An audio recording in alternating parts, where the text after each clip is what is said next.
Haven't watched Behemoth yet. Sorry, that everybody Toa. Everybody Toa. You Toa, I Toa, she Toa, we Toa, everybody Toa. Everybody Toa.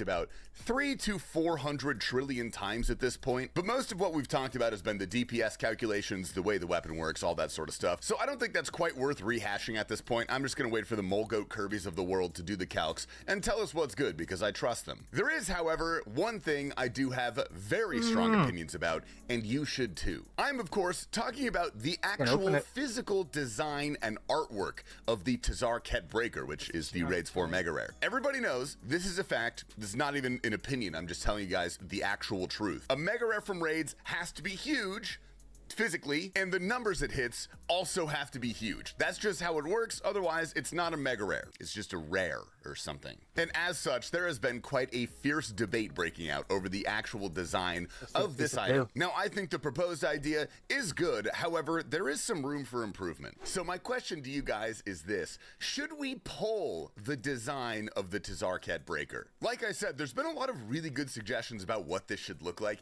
and I know it sounds really weird polling the design of a Mega Rare, but a lot of you guys might not know this. This didn't happen for the Shadow or for the Scythe. However, when the Twisted Bow came out, we had a round of polls about what this weapon should look like. And frankly, the T-Bow turned out great. I think it looks absolutely iconic. So if Jagex wanted to spend a little bit more time and effort giving us at least 3 to 4 different designs, if you put out some sort of poll using like rank choice voting on the different designs, I think that would lead to probably the best possible outcome. So let me know your thoughts on that. And also, if anybody has seen a really cool idea for the design, please send that to me over on Discord, and the Behe Discord should be linked down below. You can DM it to me or post it in there. I don't care too much, but I would like to see this item improved upon a little bit. Anyway, moving on, I showed you guys that absurd True Tile plugin the other day that just teleported your character to exactly where you were. It took I bet.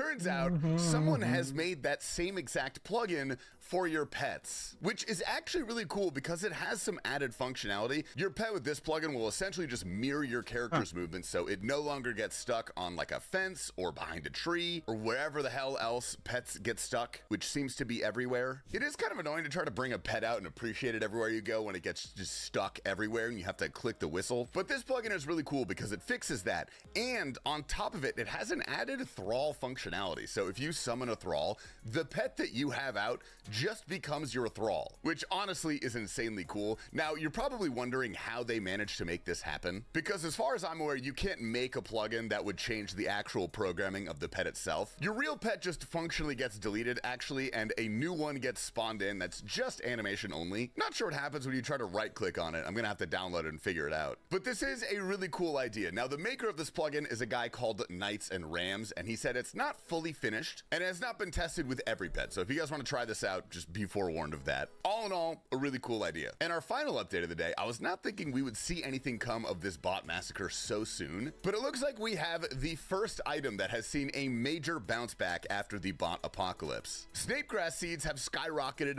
all the way to 19,000 GP per seed, which obviously is not a huge amount of money by itself. However, these were as low as 1,700 GP as of January. Now, I was trying to think of where this would come into the game from a heavily botted activity. Snapegrass seeds drop everywhere. They drop from almost everything. I'll scroll through the wiki drop table right now so you guys can see everywhere that this seed comes from. But if I had to guess, what makes the most sense to me is probably some sort of master farmer bot. And with Jagex's anti-botting efforts this year, they have managed to 12x the price of this item, which is really cool. It's nice to see an item actually bounce back like this, and it gives me a lot of hope for skilling activities in the future to actually be able to generate some money. Because right now, I don't even know what the best skilling method is to make money, but it can't be more than like a mil per hour, whereas Doom or scaled raids are probably like 15 to 20 mil an hour. So make skilling great again, I guess. And I lied, I do have one more thing I wanted to show you guys, because I've seen a lot of comments about this on our previous videos, and also just chatter about it on Twitch and stuff like that. There was a massive RuneScape 3 POH update. We can play the trailer as I talk here. All I have to say about this, is that it looks actually insane. I know old school and RuneScape 3 players tend to fight like an old married couple, but I gotta give props where props are due. Jagex cooked with this one. You guys should give us something like this in old school. Thank you. Anyway, gamers, once again, welcome to Behemoth. My name is Tasty Life. It's great to see you all. I'm gonna start off by showing you guys Mulgoat Kirby, who for the past year has been going for the world record lowest combat GM account. Now, this is hard locked at 85 combat because of the Dream Mentor quest. Mulgoat Kirby has 2 tasks left. Please. Give him.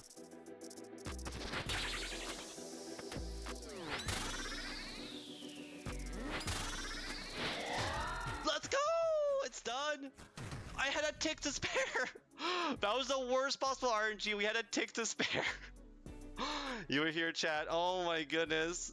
Literally 1 tick away. After making the speed run by 1 single tick, all he had to do was punch Vorkath to death. Please. It's so close. 18? 18? Oh, it's done! That's GM. 85 combat GM chat. You are here! It's done! 85 combat GM world record. As unbeatable. That's the lowest possible you can get. That's the lowest possible. You need 85 combat for Dream Mentor. That's it. It's done. Following that up, we have some interesting news from Joker, who looks like he's calling it quits with World of Warcraft. You know what? There's I'm protesting. I'm alt-4ing. Back and forth. I am canceling my WoW subscription right now. This is not okay, bro. Until there is a good version of WoW to play. Give me a sec, guys.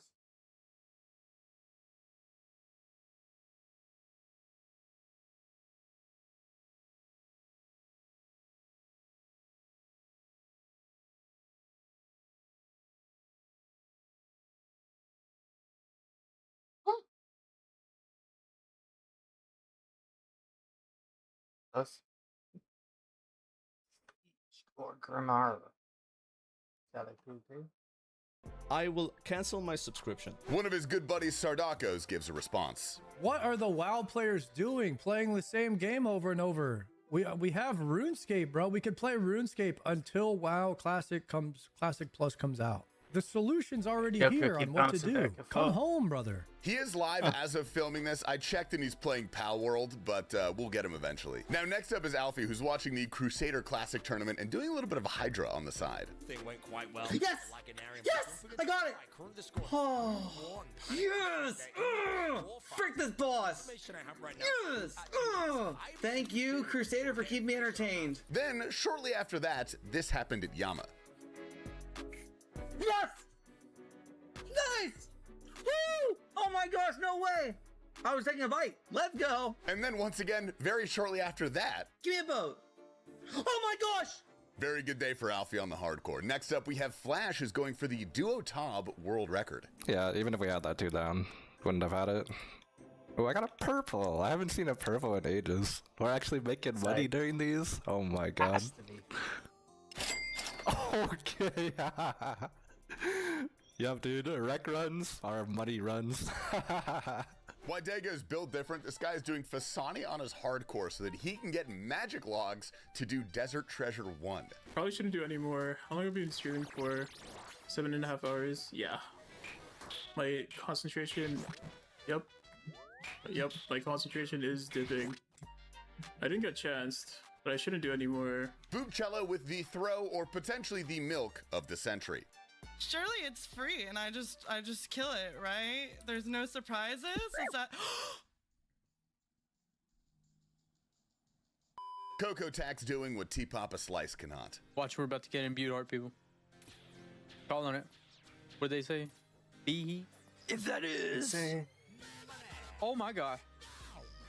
We got the imbued heart. I just got the imbued heart, bro. Cooper gets his second pink egg from the Mega King in almost 3,000 KC. I just got a pink egg.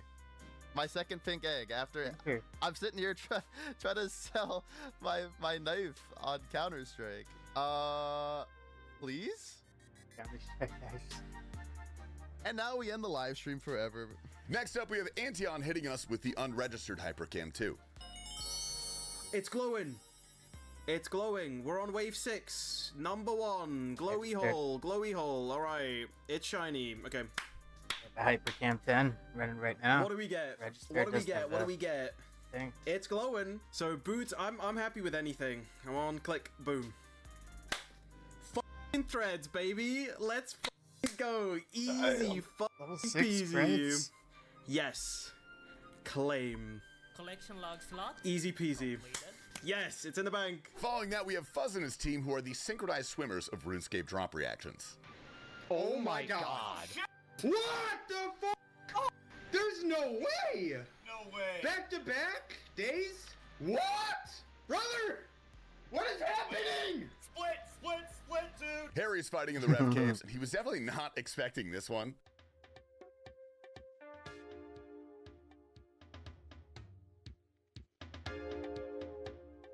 Good fight, mate. 45 mil? What do you mean 45 mil? No, what do you mean 45 mil, bro? He had a Void Waker? Mazmav trying the patented open it from the back technique. This is a shadow, I can feel it. Come on. Come on. Come on! No! Oh, no way! No way! No way! The magical shadow. That's incredible! So, the disgusting part of this is looking at my log, right? In terms of a basket. No purples, one of each, and a shadow. 14. Is that your first purple? On this account, yes. T-Clum getting pretty lucky today. This is his 6th ever medium casket on the hardcore. Oh, we got the Ranger boots! Oh, shit! Yeah. Okay. Yo! Oh, that's number 6 right there, dude. Ranger boots, That's some spoonani right there. Speaking of hardcores, these guys are getting brave. This guy is in Moon's gear with a zombie axe at the new boss.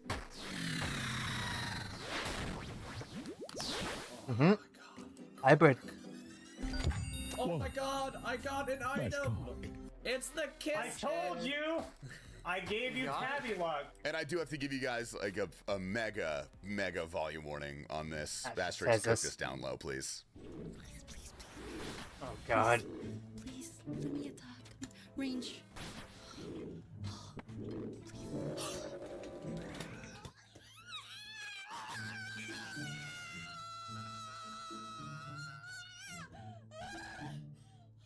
And Exola plays just starting the Yama grind. Combat task completed. Firefighter, what is that? Buy some guys. Collection log slot. Oh my god! There is no way, bro. Yes. There is no way. We keep getting away with it, bro. We just keep getting away with it, bro. Well, that's another Behe clip right there. Gamers, that's all we got for you guys today. I hope you've enjoyed. I'm about to go film our Behe cast episode with Mr. Torvesta. So I'm gonna get out of here, but I love you guys. Stay tasty, stay hydrated. Like this video if you liked it. Subscribe if you're a daily watcher. We love you guys. We are very close to 160,000 subs. With all that out of the way, Mogo Kirby is taking out today's video. Motherfucker! Really? There's acid everywhere. I didn't want to hit the melee because of the acid, and it did the green grub to make it. Do you reckon Oda genuinely blames DMM performance on everyone but himself, though? Yeah, that I don't think is a clip farm. I genuinely think it's everyone's fault. I think he thinks it's everyone's fault but his own, yeah. That I think is true. So I understand the seeding for the LAN. You would think Oda would have had it since he beat Peter earlier. Having him fight again and beating him seemed weird. Well, it's just because they fought earlier, like doesn't mean he like automatically gets the win, right? Like imagine they didn't fight earlier and it was them in first and second. They would have to fight for LAN. So why would it be different just because they fought earlier? There was no guarantee that they were going to fight each other in the group stage. Right? A lot of people don't understand how today worked. Yeah, because it's confusing as fuck. It's so confusing. Addicted to champagne. Can I only hit 5s? Where's the 40s? Do you think Oda will ever win as captain in DMM? Yes, I think he will eventually win one. I think anybody has the capability to win as a captain in DMM. They're just going to have a good team, right? Tell Andy to make up the lost hours. You want me to tell Andrew that he has to make up for the hours that he missed last night when his cat died and he couldn't make it to the stream? Is that what you want me to do, Duke? Gamers impersonating my dad.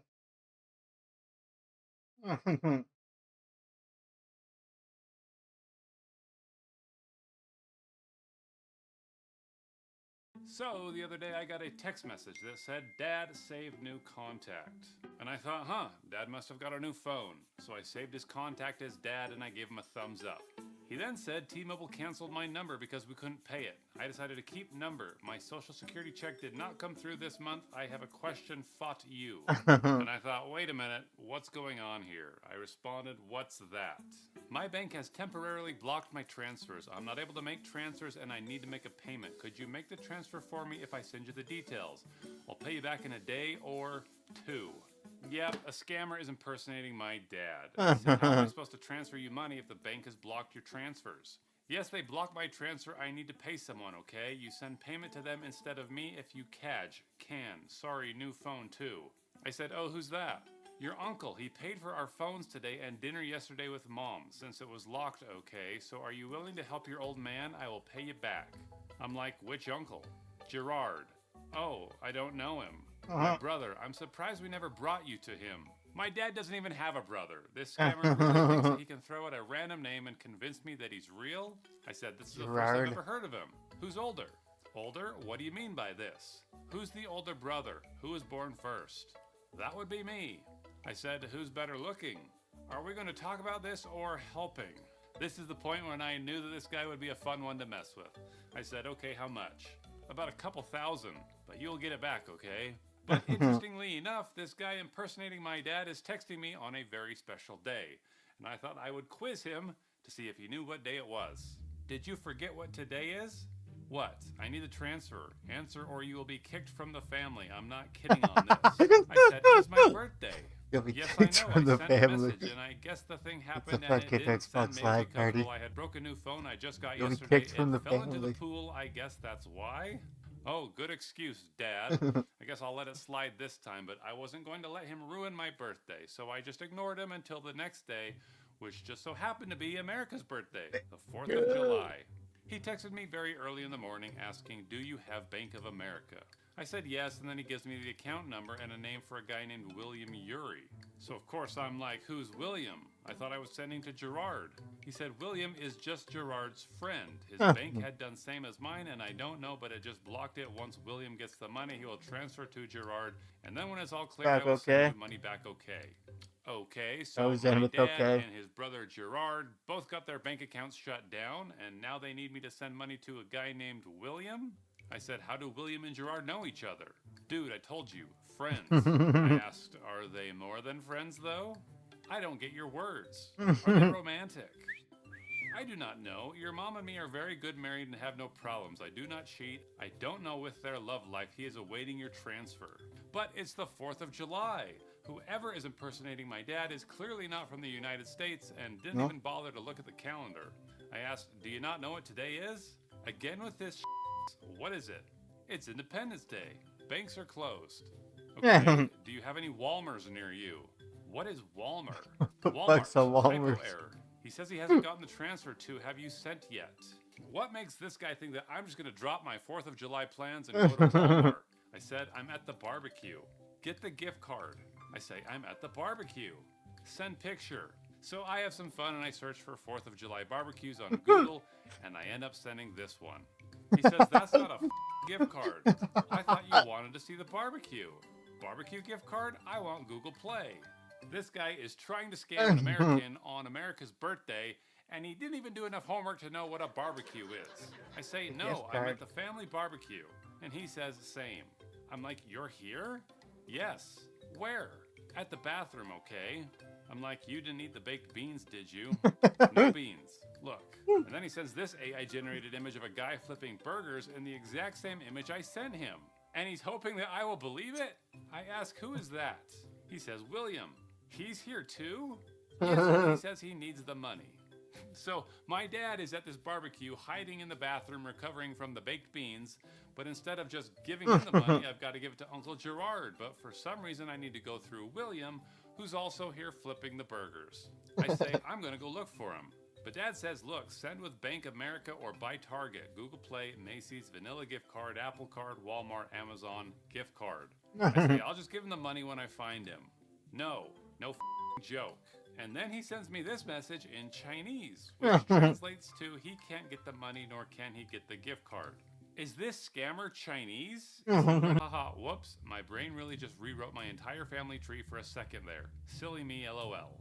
Wow, this scam is folding faster than a soggy paper plate on a 4th of July picnic. I ask, are you still here?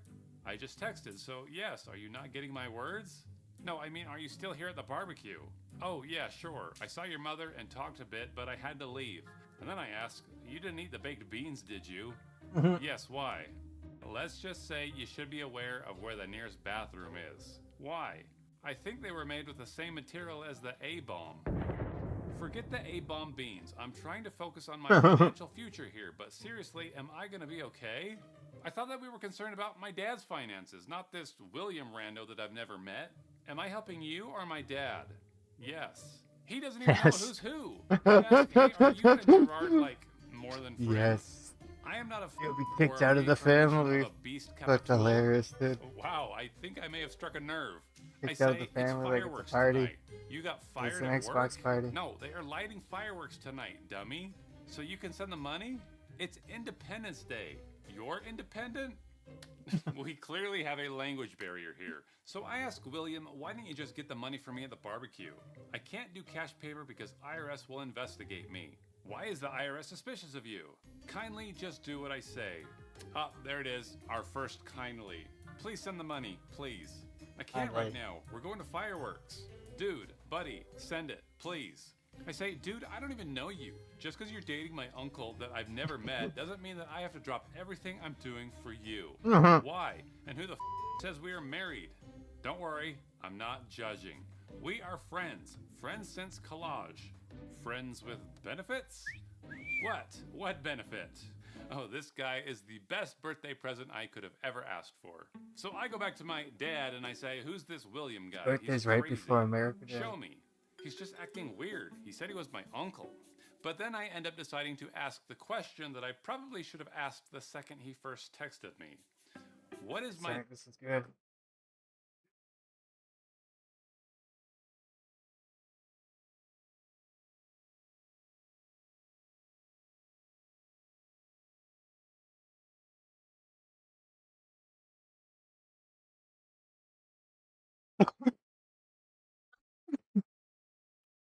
name? What? Say my name. A minute goes by and he says, William tells me Jessica. And for some reason he includes an Israeli flag. I say, I'm your son, you idiot. Why would I go by Jessica? Yeah, I know, typo. So, what's my name? Say my name. One moment. Alan. That's not my name. How do you not know my name? You know I've got dementia and I don't know. Maybe I just forget just as because I've got dementia. Okay, what is it? I say, let's try something easier. What is your name? And he thinks about it for a minute and then he says, Gerard Yuri. This guy should have been keeping some kind of spreadsheet or something to keep track of all these characters that he's created. I said, I thought Gerard was your brother. No, I am Gerard. So then I just decided to call his bluff and speak to him in his native language. I use Google Translate to say the words, leave me alone in Chinese, but he just plays dumb. Then I call him a scammer in Chinese and that's when the mask comes off. He's pissed and then he proceeds to cuss me out in English. But he must be really desperate because a minute later he says, hey, can you trust me again? Oh, wow. I'm like, if you confess to being a scammer, tell me the truth. What? Confess that you were a scammer. I scammed? Where are you? Malaysia, China, Cambodia? I never even got any money. How did I scam you? I said, I will give you 3 more chances. Are you a scammer? And then he says, Hong Kong, yes. Finally, after 2 days of trying to make this work, he realized the game was over. He goes on to tell me that it's his only job to help him cover expenses and provide for his family. Apparently he's only 16 and he does this to help his mother who's too old to get a job. I said, I'm sorry, but I don't have $8,000 to give you. He said, it's okay. But then I say, maybe I can help you out. Help with getting a job? You live in Hong Kong? No, I live in the USA, but maybe you could do a small job for me. He said, what's that? And I'm like, what are you good at? Coding. I like coding, but there's no jobs though. But that's when I decide to test his sincerity and see if maybe he'd be willing to code something for me. He says, I can build anything. What was on your thoughts? And I throw out an idea of something that I've actually been wanting to build for some time. Okay. A sort of browser-based game that lets people identify online scams. And the idea is that a user would be presented with an image of an email or a text message, and they need to answer whether it was a scam or legit. I expected him to pass and go find someone else to scam, but a day later he surprised me with a solid prototype. I even got to test it out. Here, as you can see, I'm presented with an email from Amazon, and I'm instructed to identify it as a scam or not. It then tells me whether I got it right or wrong, and then it highlights every red flag to note. It works the same with a USPS phishing text and even a task app scam. And the thing is, I could use this. I often get asked to speak to youth groups and retirement homes, and this is a fantastic way of helping them recognize real-life examples they're likely to encounter. Yeah, test to make I for the said, game. now tell me how many hours you spent and what I owe you. I think I spent around 6 to 7 hours for the full thing, 3 for the front end, and 4 for the back end, or the actual making it work. And it's whatever you think it's worth. Okay, now here's a note for anyone trying to start a business. Don't just tell people to pay whatever they think it's worth. It tells them that your work has no defined value and you're inviting them to underpay you. I say, only you know what your time is worth. Tell me what you want. I'm not too good at prices. I really don't know because I don't charge people much or do work. I usually do stuff for me. I just have a hard time getting jobs down here because of my age, much more people older, and they think that it'll be better and more experience. So I tell them to just look up hourly rates for developers and multiply it by 7. He actually looks up hourly rates for junior developers and he prices himself at $25 an hour and he asks for $175. But I respond and I say it seems like the hourly rate for a junior is $30 an hour. So let's make it $210. And I think I surprised him when I sent $210 worth of Bitcoin his way. Now, some of you are probably thinking, Goes Ben, far that in was China, dumb. man. You could have just paid a local developer less money to build He taught something him a better, lesson. He or taught him a just lesson. let AI do it for free. He made a good video. And you're probably right. But this was never really about building a game. This was about building a person. For 7 hours, he wasn't scamming anyone else. He was using his skills to make something useful. And I hope somewhere in that process he learned that there's more pride and a lot more future in building something real than stealing from strangers. I asked him, so how does it feel to earn $210 doing honest work? He said, very good to be honest with you. I love to code. I said, more fun than scamming, isn't it? He replied, yes. And that's the crazy part. Someone who is willing to run a scam this stupid could also build something meaningful if he chose to. Maybe this won't change anything. Maybe tomorrow he goes right back to scamming. But for one night at least, he got paid to make something instead of taking something. And I'd like to think that that matters. And maybe there's a lesson here for the rest of us. Take pride in your work. It's reward. Some scammers, okay.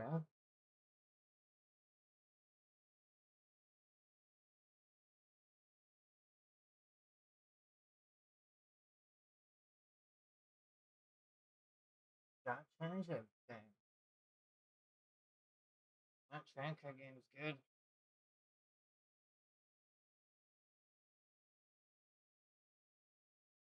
Let's watch some cop videos, I think. Fake gun tries to carjack cops. Here's. He's got a gun! He's got a gun, he's got a gun! Get down! Get down!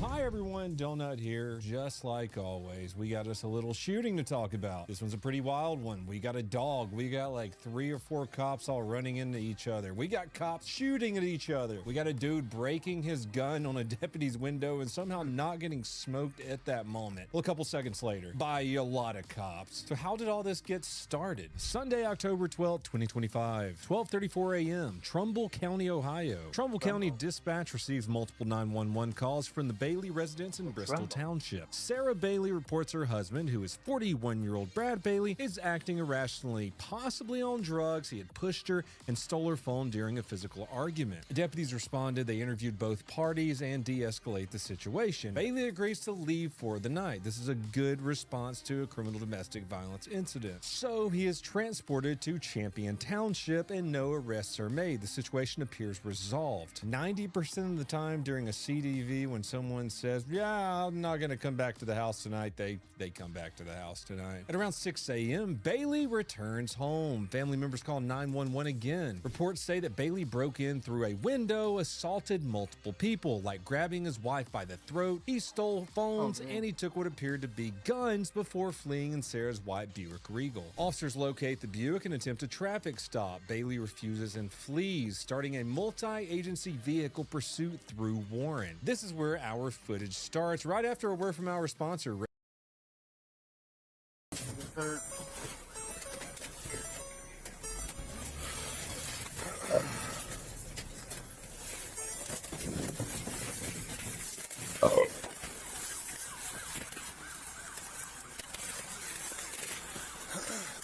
Spikes, 4th and Highland.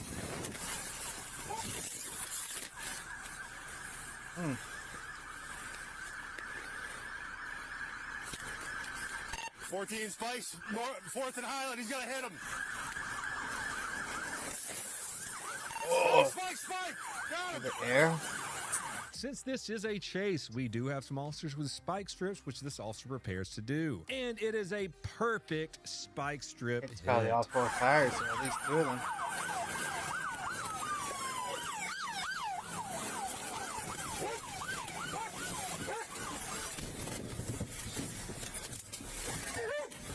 Come on, get in reverse, goddamn! Come on, car!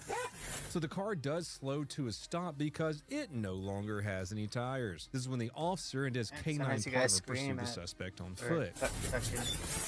Playing out cars, their work, and objects. I don't think everything has a brain or a personality, but it does. It has a soul, at least.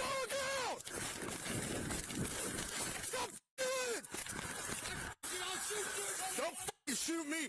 Else! Shoot him! That was a pretty funny line from the canine officer. The guy's like, I'll fucking shoot you. The canine officer says, don't fucking shoot me. I don't think anyone wants to get shot in this situation. House!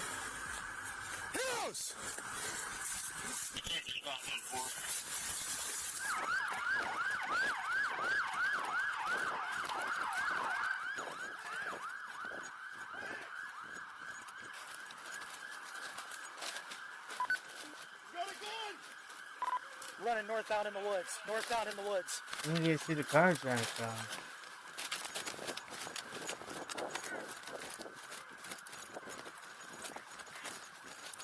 I tried it and a cop called Cap. They're chasing him, I guess.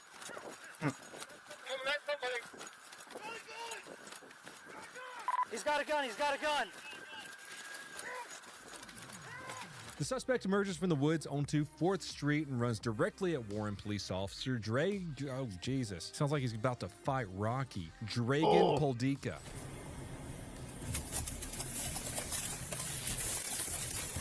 Oh, here we go.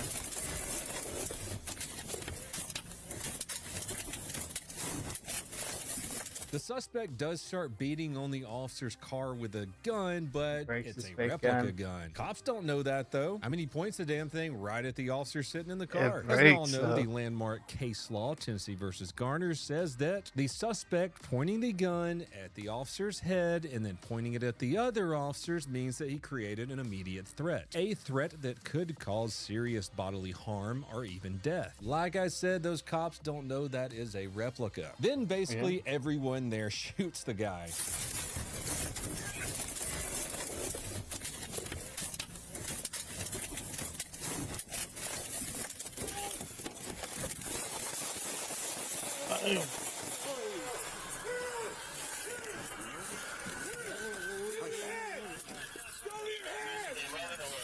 The guy goes down, but the dog doesn't know that. The dog only knows bork bork nom nom. Plus, what if this guy is acting like he went down? Here. Yeah, dog doesn't know. Here. He's got a gun! Dog doesn't even know the gun is, probably.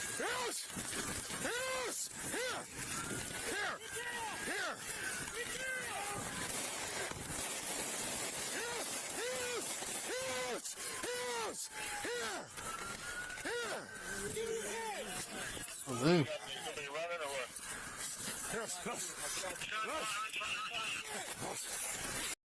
Can't show that, I don't think.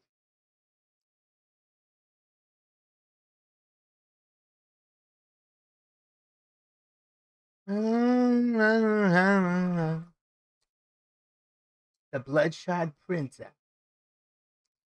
This guy's new POH is way better than OSRS. No shit, dude. It's brand new. Fucking idiots. Burglary talk spirals into complete chaos. 16K in Toronto hotel stays billed by Ontario taxpayers by tourism minister. He lives in the city. Toronto residents continue to deal with extreme heat.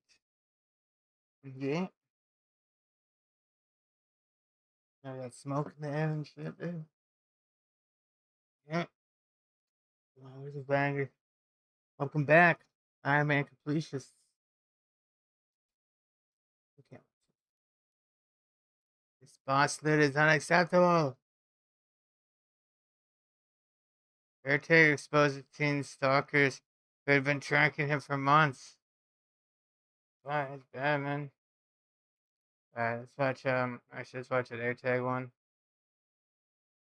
All about crime. I haven't seen this guy's channel yet. On See if he February copyrights 11th, me. 2025, police investigated after a teenager reported being tracked by an Apple AirTag that was found duct taped under his car.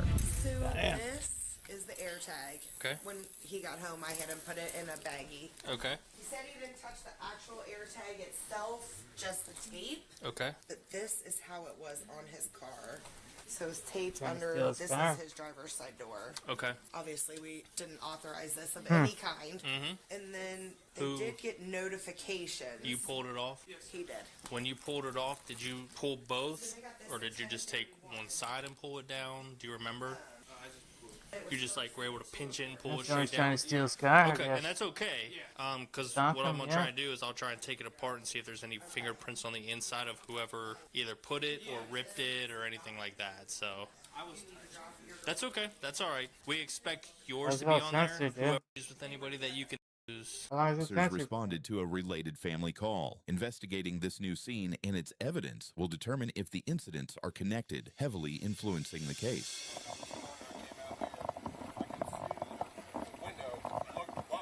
Yeah. Came down here. No, I wasn't sure if it was or not. I never walked on the other side of it, man. It was like 911. Oh, that's all right. So I saw something. Did you guys make a report yesterday about something? What was yesterday? What was yesterday? Okay, and you guys gave that to the officer? Yes, they did message. I got an email this morning. I have the report number. Okay. If you'd like that. Yeah. He said all the stuff that he keeps is in the trunk, but we haven't touched the damn car at all. Okay. So now we had the Apple AirTag yesterday, and then now this. The key marks were not there either. Sure. Yeah, I'll take a property damage report for you guys, and then you'll want to submit it to insurance once you get it. It's probably going to be a different report number than this one. That one is it's not going to be the same type of report, so you'll have to. I wonder what happens if you put it on the window, dude. A little. Will it stay yeah, together or probably will it window all punch, shatter? And then keyed the side. What happens if you put it on the window and put it back up? Will it all shatter or will it all stay together? They definitely Yeah. stabbed them because since the air cap valves are still on, I'd say yeah. Comparing the tracking device to the vehicle damage, officers are evaluating if the incidents are connected. Establishing a motive and link here will help guide the investigation's next steps. Is this new or old on this side, this back part? Holla. We'll just throw it on in there. Why not? Might as well. You guys can go ahead, and the only thing I would have even been interested in is if they used a rock or something to bust the window out, but they must have used a window punch. So the only thing I would have wanted was collecting the rocks, but I don't see anything in there. If you go in there and happen to see them there, let me know, but I don't see it. Give me a second. I'm going to give you a business card with a report number on it. Does your guys' ring camera get anything? Okay. I know a lot of them don't really pick up the street, but here's thinking theirs would be the best option. yeah, I wrote down their address. Report number's on the back. Okay. So what's the, I mean, is there an ex-girlfriend Ring-a-ding-ding. or guys from school you're not getting along with, or? No clue? Okay. Well, I would say it's definitely not random since you got the air tag and then now this is happening. So I just try to take some time and think if there's any reason anybody would be upset or jealous or whatnot. Go from there. I'll talk to your neighbor with the ring camera and see if we see anything. Obviously, it won't capture this, but it might show us, you know, a vehicle, or people walking down the street or something. They need like the that. ring What sidewalk time could cam this now. have occurred to? Well, The ring street cameras now. AM? Yeah. And then you noticed it this morning. Good job with doorbell cameras. Okay. All right. Well, I'm fucking gonna tree probably give it a camera, little the bit, fucking and then, sidewalk go back and camera. check with your neighbors and see if they caught anything on their cameras. Okay.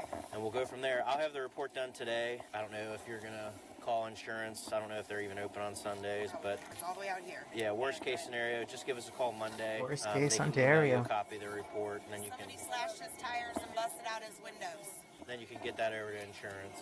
So We knew, but it didn't pick anything. Did yours? Okay. but all right. You gotta park in the garage now, bud. Well, somebody air tagged his car yesterday. Yeah, I had no idea. 'Cause I don't have, yeah, somebody was tracking Somebody his car. tracked his car and So, then but they the took police it out. took it. So, And then they smashed his car and popped his tires the That's next where it day. would be now. Yeah. All right. Well, I'm going to get that going for you, and then if anything else transpires or you get an idea who it might be, let us know. Okay. You gotta park in the garage, bud. All righty. Take care, folks. You guys got 2-car Weeks garage. later, Fuck. detectives are acting on new information by assigning patrol officers to the next phase. This upcoming interaction formally shifts the case from evidence collection to executing investigative procedures. The ring camera? Does she know what's going on? A little bit, but she has questions. Okay. So I don't know if you have answers, but she's gonna ask a bunch of questions. Okay. Which she's been cooperative. She's just being a mom. Cool. All right, bud. Step out for me. I gotta switch these cuffs out. You gonna be all right if you gonna be cool if I switch them out? Hands behind your back, palms together like a friend. Did you search him yet?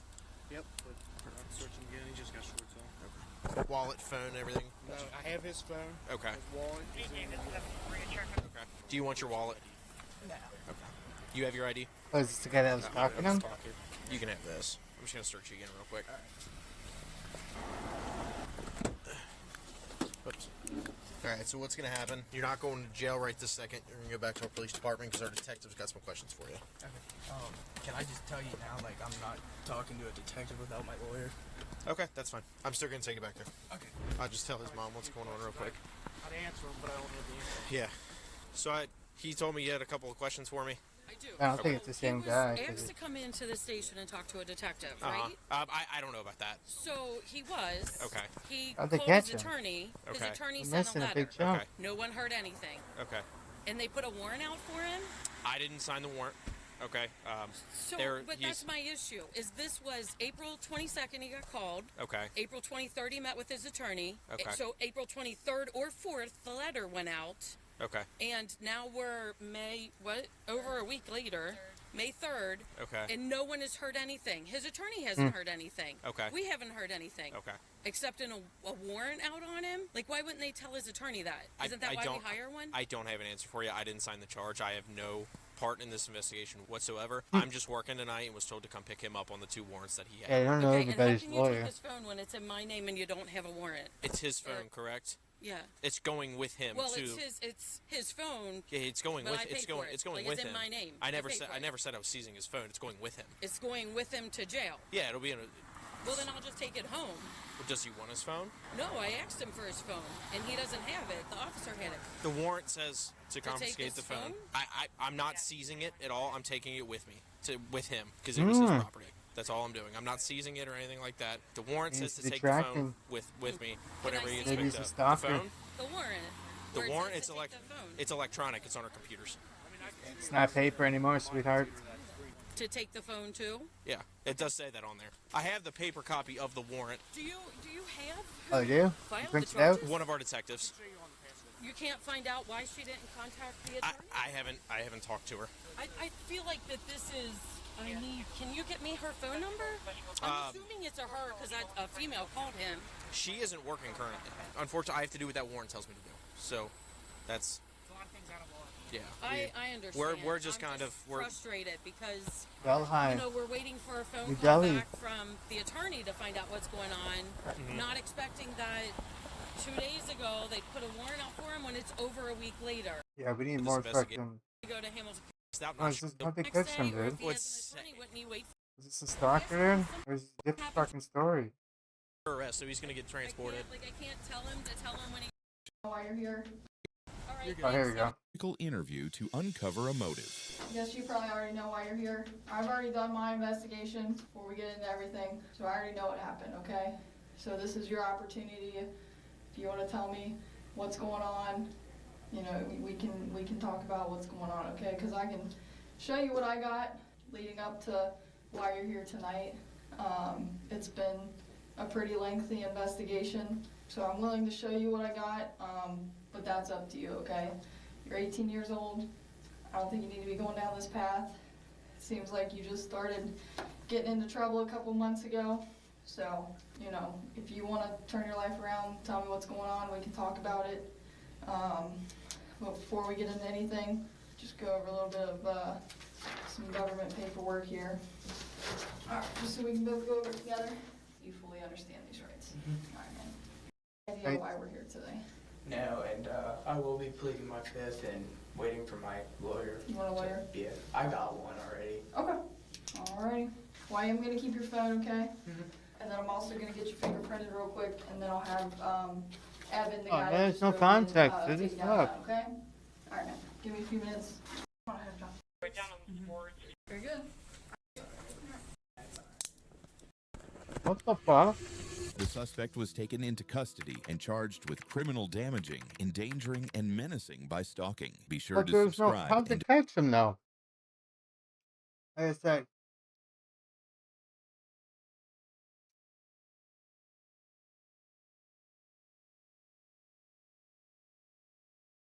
I don't get it, dog. I'm fucking lost, man.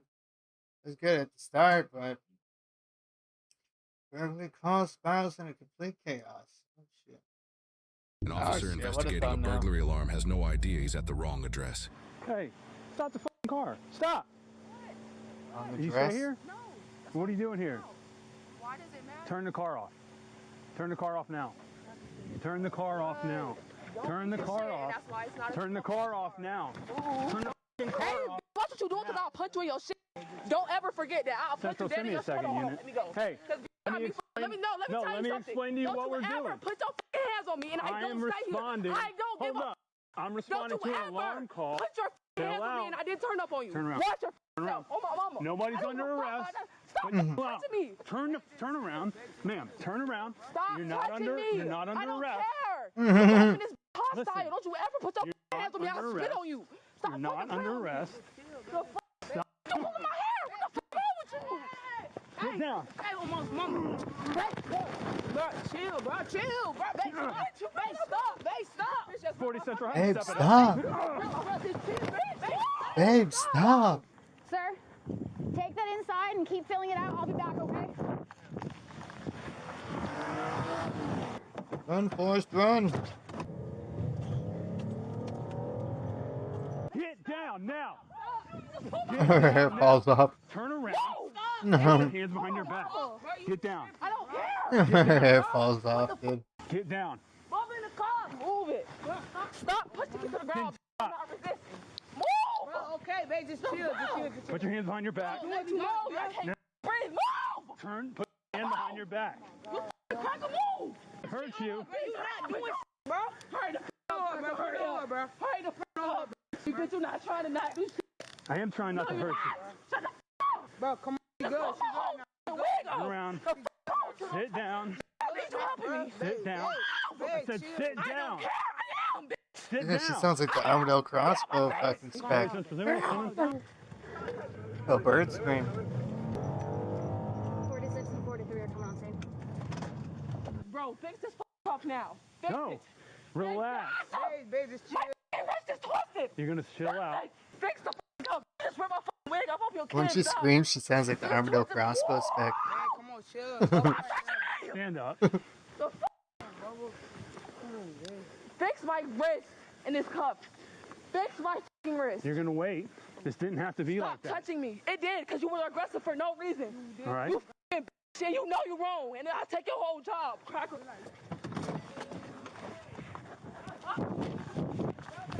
Okay. Don't f***ing touch me. What's wrong with you? See, he got me, bitch. Don't talk to me, bro. I'll kick this whole car on my mama. Listen. Move, don't, bro. She can talk to me. You can't say shit to me. Check her You cuffs. can't say shit to me. Fix my f***ing cuffs. I will if you would just relax for a second, okay? Fix my cuffs. Turn around. And I asked way too many. I will, so just turn around and relax for a second. What are you guys doing? No, what the f*** are you doing? You gotta do your job. Stop pressing on me, because I'm not resisting. Okay. My wrist already f***ing hurt. No, you're not. Trying to put on new ones, so relax. People. Listen, come on. No. Don't speak to me, bro. Don't talk. You don't want to know what's going on? Came over here. Damn near snapped her out of the car. Slammed it on her outside of the car, bro. Okay, stop. You're hurting my f***ing wrist, Well, bro. you keep moving, so stop. Oh, my God. Stop kicking me. I didn't kick you. Yes, you just did. Hey, listen up. Okay, stop. Get her search really quick, and I'm gonna search her really quick and get her in my car. Switch spots me. Switch spots me. Oh my God! I swear to God. I think she's a voice actor for the Armadale I'll tell Crossbow. you what we're doing here. We had an alarm. Hold on. Is she going to jail? We had an alarm. An alarm went off. Whose house is this? This is not. I don't know who else it is. Okay. An alarm came out here. As I walked up and told her to stop, she didn't. All right. Oh, my mama. Just open the door. My wrist still f***ing Which hurt. wrist? there. I keep What are you talking about? Is it left or right? Okay, just put her in my. I don't care. Open my door. That you don't care. My wrist Put her hurt. in my car now. Don't push me, because I can get in myself. Okay, then get in. My wrist hurt, though. Get My in. wrist hurt. Okay. Get in. Ginger cop. Ginger girl cop. Okay. Don't push me, bro. I'm not going to tell you Put too your many more feet in times. the car, please. Can you try to get away? I will listen I will to help you, you out. but she cannot be in my face. Okay, Neither one of them. Get out of my face. No, let's do them earlier. Fix my wrist. Okay. Give me a couple minutes. Bro, my soul. I swear to God. All right. Hold on. What? The Armadale Crossbow spec, but he blocked it at the car door. Who lives here? Whose baby is this? This was his baby. Ma'am, get away from my car now. I told you guys to get back in your house, okay? You don't need to go up against my car. We're not doing that, okay? We're not doing that. I didn't in my yard. Okay, but you weren't. You were just face first up against my car. I need to know who she is. You don't know. You don't. You know what? We own the house. Oh, really? Okay. Yeah. So then why were you guys not answering the phone when the alarm company was calling you? No one was. Ha ha ha, that crossbow spec. Okay, well, there's an alarm going on. Who lives here? I told, you told, she told, we told, they told, them told, everybody told. Everybody told. Who ran inside? I don't know. All right. Who's this? Sir. It's her father, bro. Song of the year, dude, so far, Hey, man. Sergeant Weaver with the sheriff's office. Do you know what Hey. house they're at? Okay. So you don't know who lives here? I have no idea what house you're at. Where are you at? We're in Deltona. I'll give you the address later. But we're here on an alarm call. And as I'm walking up, she's trying to drive off and won't listen. And then she starts fighting me and hitting me. And then people that she's with run back in this house. Yes, an alarm at this house, like a burglary alarm. So that's what we're doing here. Give me a second and we'll call Hell you yeah, back. you know I'm here for it. Yeah. Just relax for a second. I'll call you back. All right. Is this your grandbaby? That's my son. That's your son? So this is your girlfriend? No, that's my daughter right there. Okay. You have a handcuff. That's my daughter. That's your daughter. This is your son. Let me sort this out. Let us call you right back. Okay. All right. 2 more went in the house in the middle of all this. I need to know what's going on. Please like the video, dogs. Okay, well, right now she was resisting arrest for my sergeant, so that's why she's going in. She's kicked me multiple times. She's been fighting him. Just Karen and fucking Santa Claus, off-season Santa Claus. Okay, well, listen. Because that's not her daughter. But listen, if we have someone in the back of our car, we don't need you going up to it, okay? Because we don't know who you are. We don't know if maybe you're gonna let her out. Girls definitely on something, dude. That's a smelling. I know it's that, dude. That's a Toa smelling salt fucking emote.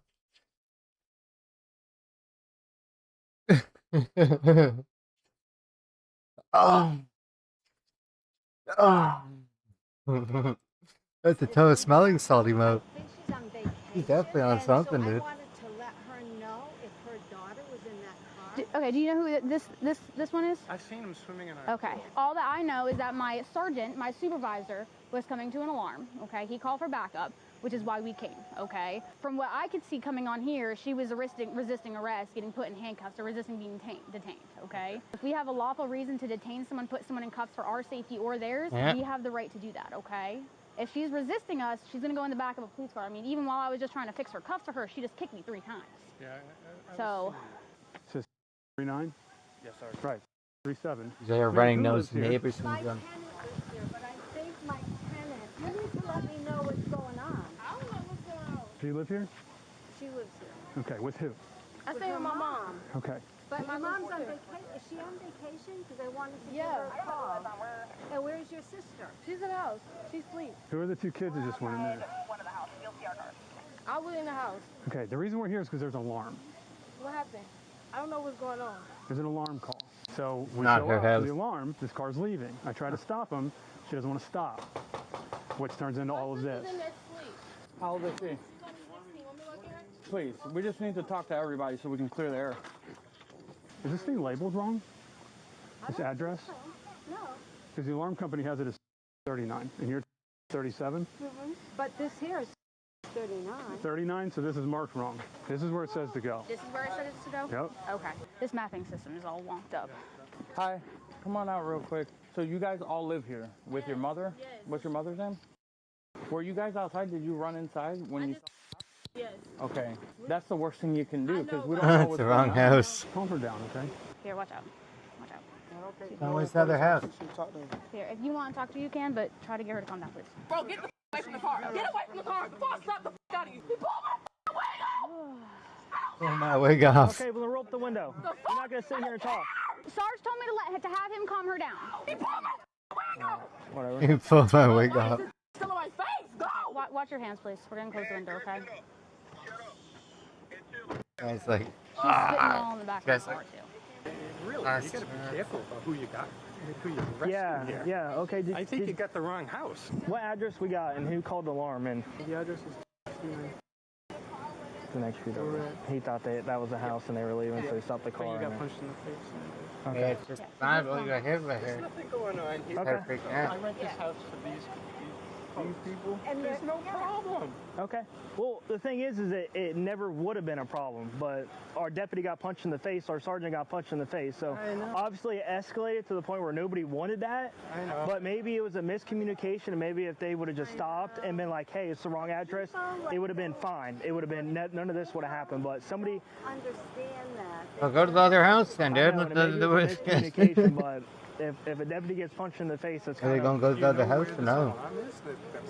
We're trying to figure that out now. Thank you for calling ADT. This is Netta speaking. How may I assist you? Hi, Netta. This is Deputy Augusto. I work with Volusia Sheriff's Office. Sorry, I could barely hear you. Hold on 1 second. Yes, ma'am. This is Deputy Augusto. I work with Volusia Sheriff's Office. How are you? We're responding to a burglary alarm. The address that was given to us through ADT and 911 call doesn't seem to be populating. I want to verify that it's the correct address. Who are you on the phone? ADT. The other one, minus. Is this not? No, we're on. Somebody On the wrong It fucking. looks fine. So what are we doing with this chick? I mean, she punched him. I don't doubt that because... I was like, and then like kind of stopped and didn't stop, and then the window cloud. I was like, and then just lost her shit. Bro, like, you saw her on the video. Like, No, he's just being arrested. Calling him a police officer. This suspect, 18-year-old Ayana, was charged with 2 counts of felony battery on a law enforcement officer and felony resisting with violence, totaling a $15,000 bond. She is presumed innocent unless proven guilty in a court of law.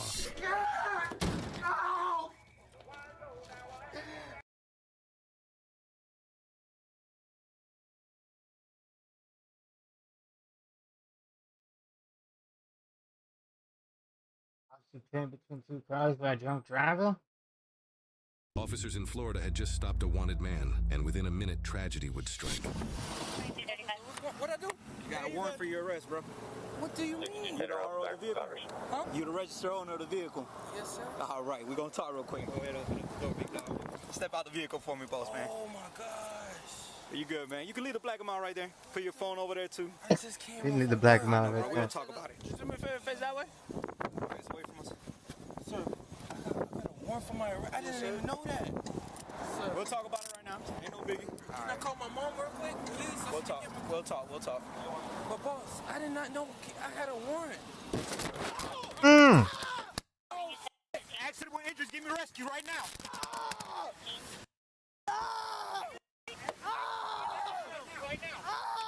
Move my car! I can't! Up the top, man. Move back! Move that one back! Move it back! Oh, that guy's freaking out because he saw that.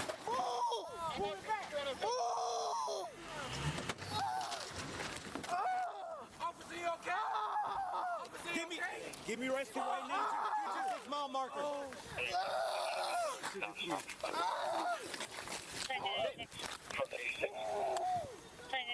Who is this? Open up. Who's this? I have no idea. If you just struck Suji. Open up. Open the door. Let me see your hands.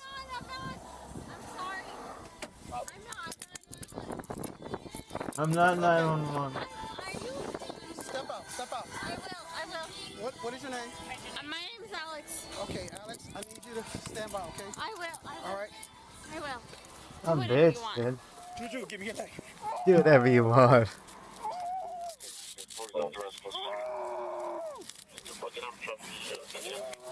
Juju. Give me the Pushed it in half, dude. His leg is completely broken. Oh, it's only his legs? Here's another tourniquet. 6120, tourniquet applied to the left leg. Juju. Look at the end of his body.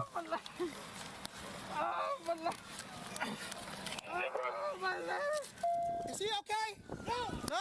I need rescue. Broken leg. Could have been way worse. 6210, have rescue expedite. I'm sorry. I am so sorry. Wait, I'll sit down. Oh, bitch, don't hit me, bitch. I'll sit down for anything. Hey, were you injured at all, sir? Were you injured at all? Yeah, What do you got? What do you got? I need an tourniquet. Hernandez, direct traffic. Where are you hurt? Oh, my leg. Keep breathing, bro. Keep breathing. How's my leg? Keep breathing, Papo. Were you struck by the vehicle? Yeah, I was hit with him. We was together. I'm so sorry. I know. Okay, I'm sorry. Damn. Relax, man. Just put her in the back of my car. Is he okay? Accident with injuries. Give me a warrant. Oh. Talk about it right now. Ain't no biggie. Can I call my mom real quick, please? We'll talk. They arrested him. I did not know. Cops to his left. Ooh, the guy just got clipped. The other guy just got clipped a little bit. I will. I'm around. sorry. That's fine. I think, sir, can you, I think she's driving under influence. No So shit, basically, bro. he did a traffic stop. She came in, hit the back of this car. Holy, that thing's and he was fucked. in the middle of the Dumb car. bitch. You're just being detained for now, okay? That's fine.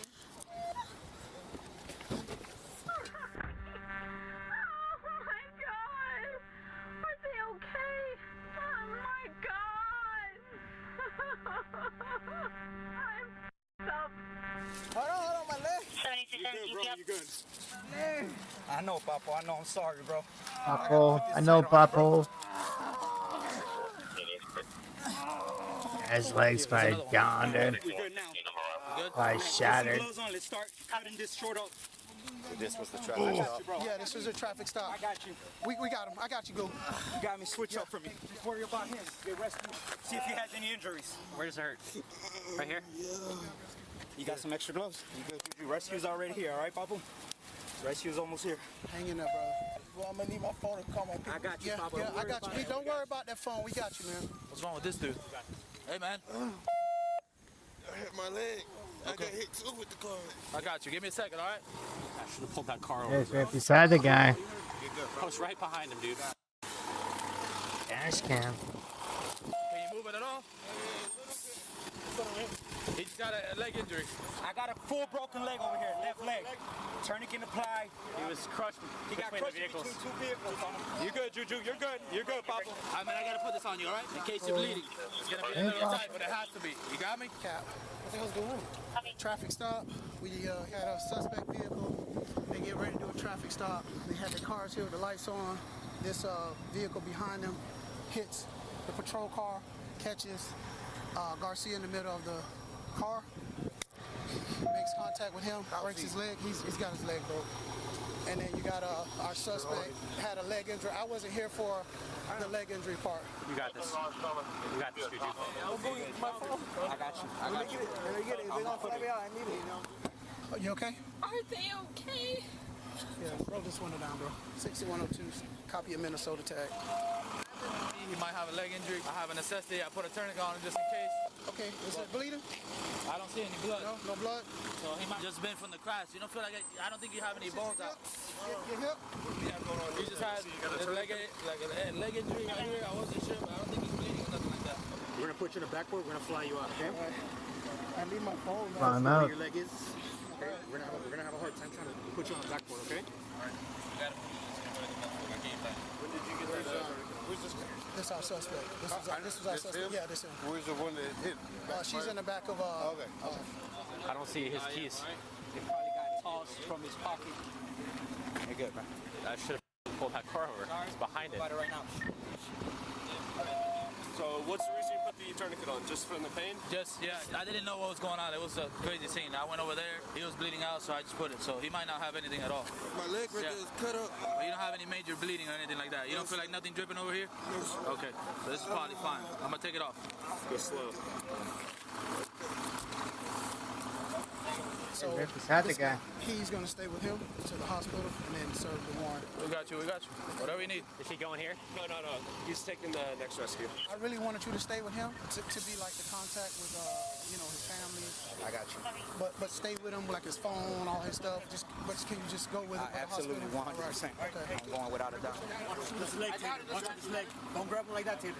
Taylor, you just focus on that one leg. All right. He can roll. Yeah, got a chance to run, but it didn't run. I got you back here, man. Ready? Together. 1, 2, 3. He's not on yet. No. You're good. Ready? 1, 2, 3. There you go. All right. His radio's on the ground. 6117, Cheetah. That's when I'm cooking a little bit or not really? Still seeing pain? Still the same? All right. We're going to give you more, all right? Juju, I'm coming with you, all right? Let's just go up slowly, all right? All right, we'll try.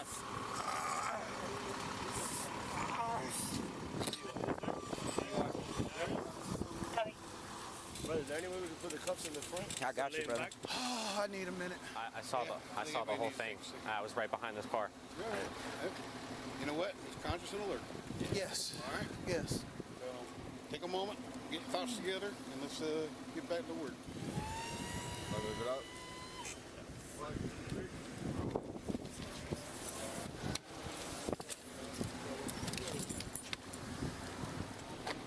You're good. She's going to be all right. So stay focused until we get Yeah, done. John put the worst end of it. Oh, man. I was right behind the car. So I got on the highway back there by Founders Park, and this car was in front of me. I was already en route to back this guy up. Yeah. The deputy that was injured. Yeah. He's out with a guy with a warrant. So I'm coming over here. I get behind this vehicle. I can see it swerving a little bit. And as soon as we get up, I see it starting to drift, and I turn my lights on. And it was already too late. He hit the back of the car, and then all I heard was screaming. So I ran out of my car, got into his patrol unit, and immediately backed it up and pushed this car back. Then we got her out of the vehicle, and she's been in the back of my car. You all right, bro? Yeah, good. I'm good. Need to take a minute? No, I'm good. I'm just trying to stay focused on this. Yeah, I was going to tell you, man, if you need to take a minute. I just want to make sure he's good, bro. That's it. Right. We're going to be here. We're going to be here for a minute, so you need to make a phone call to the wife. You guys like watching that. again. It must have shattered his leg, his hip, and everything. 7214 on patrol 2. The driver who crashed into Officer Garcia, 26-year-old Alexandra Barraga, was taken to the hospital where her blood alcohol content measured 0.31%, nearly 4 times the legal limit. She was charged with DUI causing serious bodily injury to a law enforcement officer, reckless driving causing serious bodily injury, DUI with a BAC of 0.15 or higher, 3 counts of DUI causing property damage or injury, driving without a valid license, and operating as a non-resident without proper registration, a charge that was later dropped. The man deputies originally stopped that night, 20-year-old Andrew Gibson, survived with no life-threatening injuries. The crash missed him by inches. He was taken to jail on his outstanding failure to appear warrant. Officer Julian Garcia was airlifted to the hospital, where he underwent multiple surgeries. He survived, but the impact shattered his left leg, and doctors were forced to amputate below the knee. During his recovery, the community rallied around him. Garcia was awarded the Purple Heart, and local organizations raised tens of thousands of dollars to support his rehabilitation and his family. After months of physical therapy and prosthetic training, Garcia returned to duty. In 2025, he was back on the job, working alongside Officer Richard Rodriguez, the same partner he was with that night. As for Baraga, her criminal case remains open. Court records show ongoing hearings, motions, and canceled trial dates as the case continues through the system more than a year later. Damn it, dude. Oh, sure, man.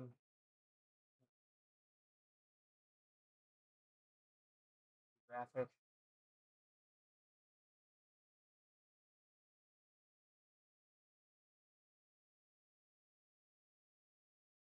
Very good contact. That happens all the time. I watch the rest of the Style Pyros video. You guys pleased? Now apparently this effect isn't super sensitive to the degree of vacuum, but it is sensitive to how pure or how clean the mercury is and how clean the glass is. At least that's what Wikipedia says. I know for a fact that this mercury is dirty, so this effect could probably be made better if I had a cleaner mercury there. But yeah, you can definitely see it, just it's not super bright. Now if I cheat and power this thing externally with a Tesla coil, check it out. So you can see it lights very, very easily, and it makes this a nice like whitish purple glow there. So yeah, it strikes very, very easily. Now since the pressure in here is so low, you just get this really, really diffuse plasma in there. If the pressure was higher, you'd start seeing like filaments. But yeah, I just wanted to demonstrate this effect. So if I keep the mercury flask far enough away from the coil that it doesn't self-ionize, then give it a shake, it's enough to cause the gas to break down there. So it's pretty cool. You can use this to sense electric fields, I guess. I'm trying that again with darker lighting. You can see it makes quite a bit of light. That turned out pretty cool. Now, even though this effect is interesting, it really isn't that impressive. However, it doesn't take that much extra to really enhance this effect. So the idea is that after pumping it down in vacuum, you backfill it with a small amount of noble gas, and that really enhances the effect. So I'm going to go ahead and put together another flask. For this next one, I'm going to take a stab at repairing this garbage flask that I did a horrible job on earlier. Yeah, I guess I will start by... Yeah, I'm just going to try that. I'm going to just try scoring it here. Yeah. Oh, beautiful. And I guess I'll get another piece of glass prepared here. That one sucks. Oopsies. That one... What is that? What's that? So, I guess I'll just have to use a new piece of tubing. The most important thing is that I fix the flask, right? We got some water on here. And yeet. Perfect. Almost. It'd be really nice if I could hook this thing up to the drill. As you can see, it's nice and hot. I was going to, I just wanted to kind of work that opening a bit. Yeah, okay. We got that. Now for the hard part is actually joining the two. I gotta get them both hot. Just gotta make fucking glass pipes. This part is... A lot of people do, but I don't. What is this, dude? Yeah.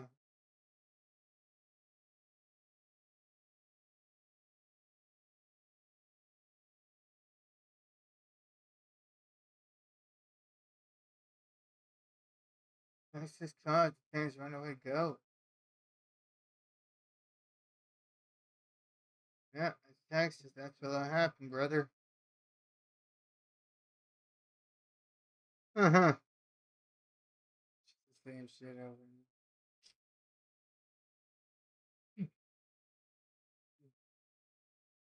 Some good videos, man. Goddamn with the GoPro.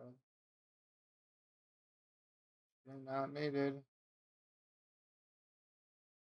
It's still more disturbing community, so I'm halfway through this video. Certain communities do not join. Trishy Land was banned. Around the same time, the Adam McIntyre Snark subreddit was also banned. Although Reddit removed those pages, the Snark culture didn't end. Snark subreddits still exist today, making life unbearable for some people. This next fandom sent threats to their favorite streamer because they were so angry that she had a boyfriend. VTubers, the parasocial fan base. For those of you guys who don't know what a VTuber is, a VTuber stands for virtual YouTuber. They are streamers who appear online as animated characters instead of showing their real faces. Think of it like digital cosplay. Each VTuber plays a character and fans enjoy the show. But for some fans, watching VTubers isn't just entertainment. Some viewers get obsessed with VTubers. These obsessed fans are known as unicorns. To a unicorn, their favorite VTuber isn't just a character on a screen. She's their virtual girlfriend. In order to maintain that girlfriend fantasy, the VTuber must stay single. She can't flirt or even speak to another man. If she does, they feel betrayed. And when these obsessive fans feel betrayed, the reaction can be explosive. No VTuber learned that lesson harder than Rushia. Rushia was one of Japan's biggest VTubers with over 1 million subscribers. But many of Rushia's fans were unicorns, so they treated Rushia like she was their girlfriend, like she belonged to them. And that almost ruined her life. The issue started on February 10th,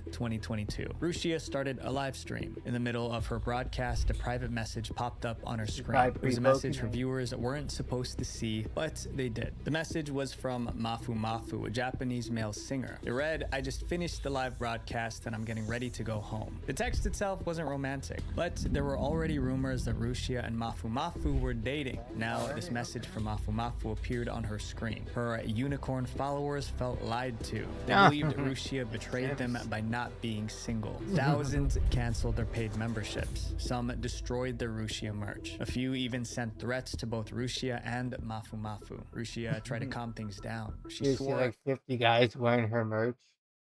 that she wasn't dating Oh, we're all her but they boyfriends. refused to Okay. believe her. To prove her innocence, she posted a screenshot. It was a chat between Rushia and her manager confirming she was single. But posting that chat cost Rushia everything. Like most VTubers, Rushia was signed to a talent agency. The agency had strict confidentiality policies. By posting that private chat with her manager, Rushia broke her non-disclosure agreement. So the agency fired her. Just like that, Rushia lost her platform. Not because she hurt anyone, but because her toxic fans pushed her so far, she broke the rules trying to defend herself. Later that year, another VTuber had a similar problem. In August 2022, a VTuber named Crony streamed a gaming session with several male VTubers. But most of Crony's fans were unicorns just like Rushia's. These obsessive fans hated seeing Crony interact with those male VTubers. They bombarded her live chat with insults. To escape the hostility, Crony took a 2-week break from streaming. But when she returned, she took a different approach. Instead of trying to appease her fans, she stood her ground. She tweeted, "After much consideration, I decided that I will be collaborating with whoever I want." The fact that she had to post that shows how controlling and toxic some VTuber fans can be.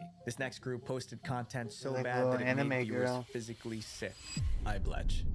Reddit had a popular page called iBleach. It was a community for sharing beautiful, happy, or adorable content. Millions visited it regularly. It was filled with cute animal videos and cheerful content. Then someone created a nearly identical page with one tiny change. They removed a single letter, A. The new subreddit was called iBletch, and it was the evil twin of the original. The original iBleach showed puppies and kittens, but iBletch showed real videos of gore, injury, and disaster. And these were real videos of real people. But why was it called iBletch? It was designed to trick people. The people who made iBletch admitted that they wanted to trick users trying to find the cute animal page. Their plan worked. Thousands clicked on iBletch thinking it was iBleach. Instead of puppies, they were greeted with horrifying videos. Sometimes people didn't even realize they were on the wrong page. One person said they kept watching thinking iBleach had a super dark side. Someone eventually had to tell them they were on a completely different page. Not everyone got there by accident. Many visited iBletch because they wanted to see the disturbing content. They said watching gore videos reminded them how fragile life is. Others claimed gore videos made them more careful in their daily lives. But for countless others, the effects were negative. In 2021, a boy posted on Reddit begging for advice. He wrote, "I went on iBletch because I was curious, but now I can't get those things out of my head." The images kept replaying in his mind. Someone replied saying the boy was showing signs of traumatic stress. The boy wanted to tell his parents. house, but he was scared they'd take his phone away. But he wasn't the only one experiencing these issues. Someone said they threw up after watching a video on iBledge. Another said they accidentally found the page months ago and still hadn't recovered. More people came forward with similar stories. They begged Reddit to take action,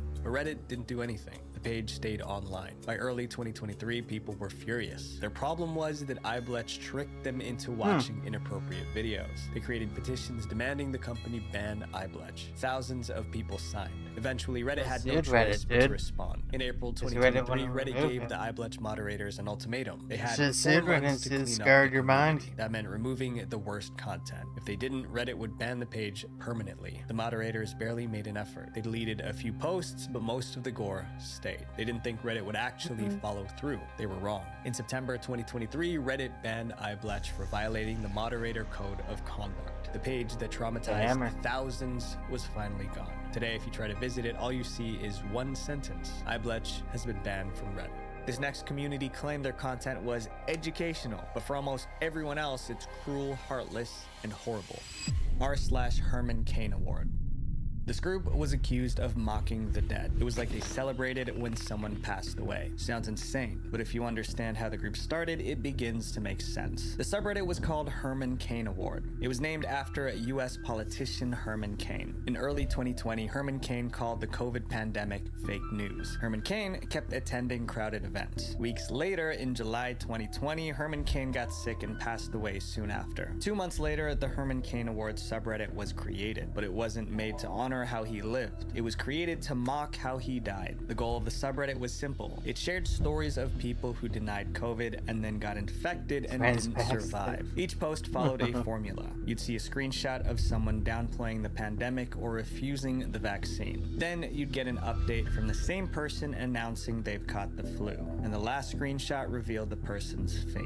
If the person survived the illness, the post was labeled nominated. If they changed their mind and got vaccinated, it was labeled redemption. And if they passed away, they were awarded. That meant they received the so-called Herman Cain Award. By 2021, the media heard about the Herman Cain Award, and they called out the subreddit for being heartless. Families who lost someone would come online only to find their loved one turned into Reddit content. But by maintaining a subreddit like this, you're cheering for it, right? You want the next story to come in. And beyond that, it's just incredibly disrespectful for the mourning families.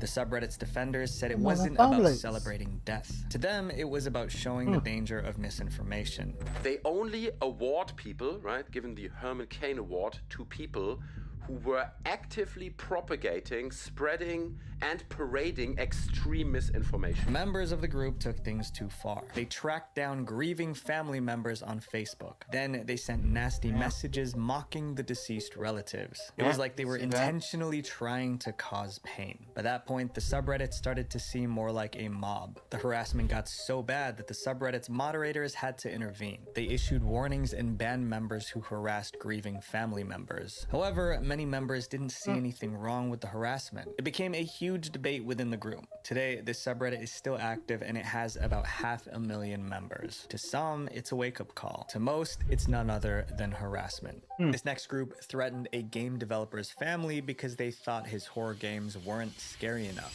Five Nights at Freddy's, the feral fan base. Five Nights at Freddy's launched in 2014. It was an instant hit. Players took on the role of a night guard trapped in a haunted pizza shop. The game was filled with hidden clues and mysteries waiting to be solved. The community grew fast, but as the fan base exploded, so did its darker side. The game was created by Scott Cawthon, and in the early days, Scott was very active in forums. Scott listened to fans and shaped new games around their ideas. Fans loved having that connection, but the closer Scott stayed to the community, the more demanding it became. In 2015, FNAF 3 and 4 were released, but fans thought the games weren't scary enough. Others thought they were too easy, so angry fans attacked Scott directly. One fan even went after Scott's family. I mean, imagine threatening someone's family over a game. The game wasn't hard enough. Go play RuneScape. Later that year, Scott released the first Five Nights at Freddy's book. His co-author was a woman named Kira, but fans couldn't find much about her online, so they concluded she didn't exist. They accused Scott of lying and attacked him again. Scott later clarified that Kira was a professional writer, but he told her to make her accounts private because he expected weirdos and creeps to stalk her. I mean, Scott realized how toxic the FNAF fandom was becoming. In 2016, it got worse. Scott launched a spin-off called FNAF World. The game was buggy, so fans hated it. Scott took the game down, fixed the issues, and re-released it for free. But fans kept criticizing Scott, calling him a sellout. When Scott deleted the worst comments, they accused him of censorship. He simply couldn't win with them. By 2021, he had enough. He stepped away from Five Nights at Freddy's completely. After Scott left, new developers took over to keep the franchise alive, but the toxic fans treated them even worse. In 2024, a fan project called FNAF in Real Time was canceled. The developers revealed they were receiving threatening messages from angry fans. The harassment shook them so much that they abandoned the game too. The community that made FNAF a hit was tearing it apart. One FNAF fan on Reddit said it best: "We literally can't have anything anymore." This next group became so dangerous that the FBI started monitoring it. r/darknet markets. The FBI has seized control of a controversial website which made buying drugs as easy as going to the store. In October 2013, the FBI shut down Silk Road. It was a website where people bought illegal stuff like substances, fake IDs, and stolen credit cards. People even ordered hitmen on Silk Road. If you want to know more about this website, check out the whole documentary I created about it. When Silk Road disappeared, it left a vacuum. Thousands of people were searching for the next place to get illegal goods. So someone created a Reddit group to solve that problem. It was called Darknet Markets. Darknet Markets didn't sell anything illegal, but it told you where to find it. The group was where dealers, hackers, and cyber criminals would hang out and talk about what happened on illicit marketplaces. If someone wanted to buy substances online, all they had to do was scroll through the subreddit, and they would find recommendations on the best places to buy from. It even had tutorials on how to spot undercover cops and how to buy illegal stuff without leaving a paper trail. And it wasn't a small group. The subreddit grew to 160,000 members. But with that many people, they weren't exactly flying under the radar. By 2015, federal agents heard about the group, so they started monitoring, waiting for one person to slip up so they could swoop in. In 2015, the feds made a move. They sent Reddit an order demanding personal information for 5 members of the Darknet Markets group. Those users were linked to a new black market called Evolution, and the FBI wanted to arrest them. Reddit wouldn't say if they gave the FBI the information or not. They stayed totally silent. After the request, the community panicked. People stopped posting, activity dropped fast. Then in 2018, 3 years after the FBI's request, Reddit updated its policy. The new policy banned users from promoting illegal goods and services. Darknet Markets was clearly breaking that rule. So in March 2018, Reddit banned them. The next fan base harassed an artist because she made one very tiny mistake in her artwork. Genshin Impact, the fan base that bullies. The game Genshin Impact is more popular than people realize. It launched in 2020, just 5 years ago, but it already generated over $6.3 billion in revenue. More than 11 million people play the game every month. That's the population of a small country. But a game this big attracts all kinds of fans. Some of them are notorious for bullying, and sometimes they attack for surprising reasons. It's exactly what happened in 2022. An artist posted an illustration of Kaya, one of Genshin's main characters. It was just fan art, nothing controversial. But the artist made one mistake. Kaya's skin tone was lighter than usual. That small error caused chaos. Hardcore fans demanded the artist delete the drawing. One comment said, "Draw him correctly or don't draw him at all." That was harsh, but some fans went further. Someone stole the drawing, darkened Kaya's skin, and reposted it. They claimed they fixed the art. The artist even tried to apologize. They tweeted, "I didn't mean to paint Kaya's skin color brightly. It turned into this color unintentionally. I'm sorry for making you feel uncomfortable." But the apology didn't end the harassment. The attacks continued until the artist deleted their Twitter account. And this case was just the beginning. Genshin fans attack artists over little things, like drawing a character in the wrong outfit or the wrong pose. But it's not just artists who get attacked. Even actual employees working on the game have been targeted. In 2021, Genshin added a new character named Kokomi. Unfortunately, some some players didn't like her, but they didn't just complain about the character. For some twisted bullshit. A reason, lot of fans people like attacked her. the voice actress who played Kokomi. She was live streaming when the insults started. Her chat was filled with hateful comments. It got so bad that she had to turn off the comments. Remember, this voice actress was Simps just like an her. employee. Later, she posted that she only wanted a relaxed and happy environment, but the Genshin mob didn't back off. And this wasn't even the worst moment that year. In September of that year, Genshin celebrated its first anniversary. Fans expected huge rewards, but when the rewards were released, many were disappointed. They felt like the rewards weren't good enough. This time, they didn't just make hateful comments online. They tried to sink the whole ship. Thousands of Genshin fans went on the Google Play Store and review bombed the game. They all left 1-star reviews. On the Play Store, apps with low ratings can disappear from search results. So by review bombing the game, these fans were trying to bury it. The game's rating dropped from 4.5 stars to 2 stars. However, Google noticed what was happening, so Google deleted the fake reviews. But the fact that Google was trying to save the game made fans even angrier. Now, Genshin fans started review bombing Google's apps like Google Classroom. More than 20 apps across the Play Store were filled with fake negative reviews. The war only ended when the developers of Genshin Impact gave in. They added extra rewards to calm the fans down. If this community can sabotage their own game, what'll they do next? This next group existed for less than a week, but it caused permanent damage to innocent people. The Fappening. This wasn't just another subreddit. It was the largest hub for stolen celebrity photos. It all began with a massive cyber attack in August 2014. Hackers broke into the iCloud accounts of more than 100 celebrities, almost all women. Once they got in, they downloaded hundreds of inappropriate private pictures and videos. From Jennifer Lawrence to Kate Upton, it is what could be the largest breach of private, racy celebrity photos in history. At first, the leaked photos were posted to 4chan. Then a Reddit user saw an opportunity. He created a subreddit specifically for people who wanted to view them all in one place. He called it the Fappening. Within hours, 50,000 people joined. Members treated the leaked photos like entertainment. They celebrated the invasion of privacy as if it were a game. For the women involved, it was horrifying, especially when they discovered that a subreddit was created just to view their photos. And these women hated it. It's a total violation. The victims put massive pressure on Reddit to act. So Reddit issued warnings. Anyone reposting those images would be permanently banned. Then on September 7, 2014, Reddit shut down the Fappening page. The official reason was copyright violation. The subreddit existed for barely a week, but it was too late. The photos had already been downloaded and saved by thousands. Eventually, the FBI launched an official investigation. Between 2016 and 2018, several hackers were arrested and convicted. Justice was served, but it came too late for the victims, because once something leaks online, it never truly disappears. This next subreddit shows you reality at its absolute worst. r/watchpeopledie.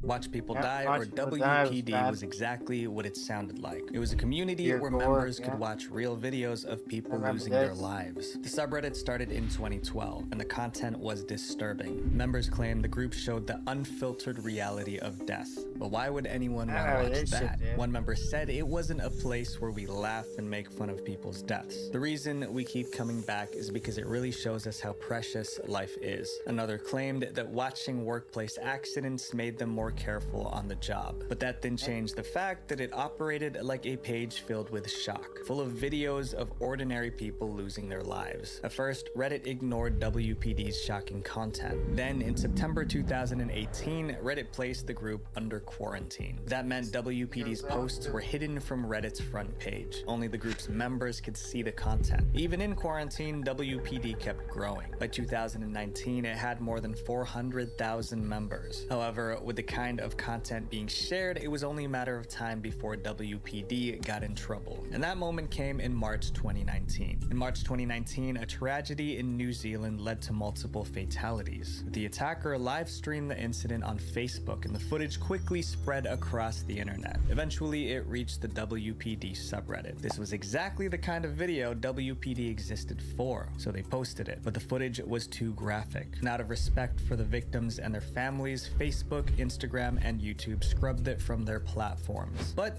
WPD didn't. While other sites took it down, WPD kept the video up, and people were furious. Internet users begged WPD to remove it out of respect for the grieving families. But WPD didn't listen. Instead, they locked the thread. Then they posted this message: the video stays up until someone censors us. The video is being scrubbed from major social media platforms, but hopefully Reddit believes in letting you decide for yourself whether or not you want to see unfiltered reality. At that point, it was WPD versus the world. Since WPD wouldn't budge, people put pressure on Reddit. And this time the pressure worked. A few hours after WPD posted that message, Reddit banned WPD. The ban was for posting content that incites or glorifies violence. Up next is one of the worst fan bases in gaming history. League of Legends, the fan base that hates each other.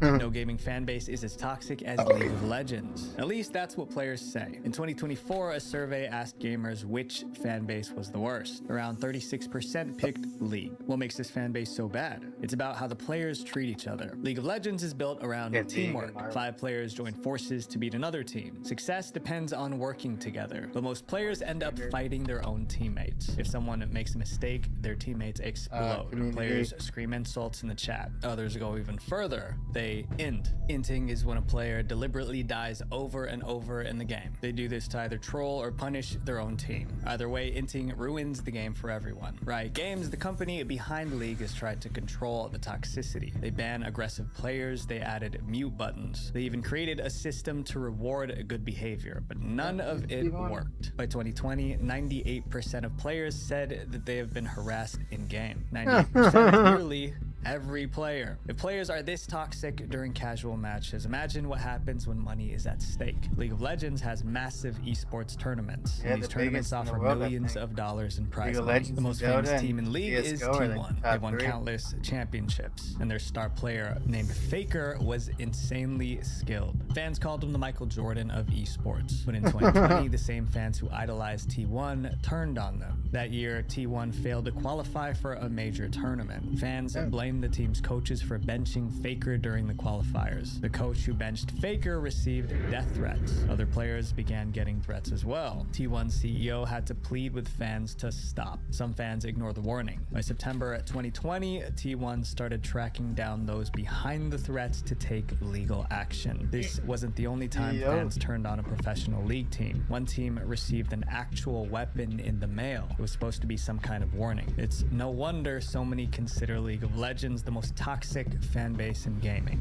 This next community is so obsessed with streamers that they would do anything to get close to them, and I mean anything. The streamer fandom.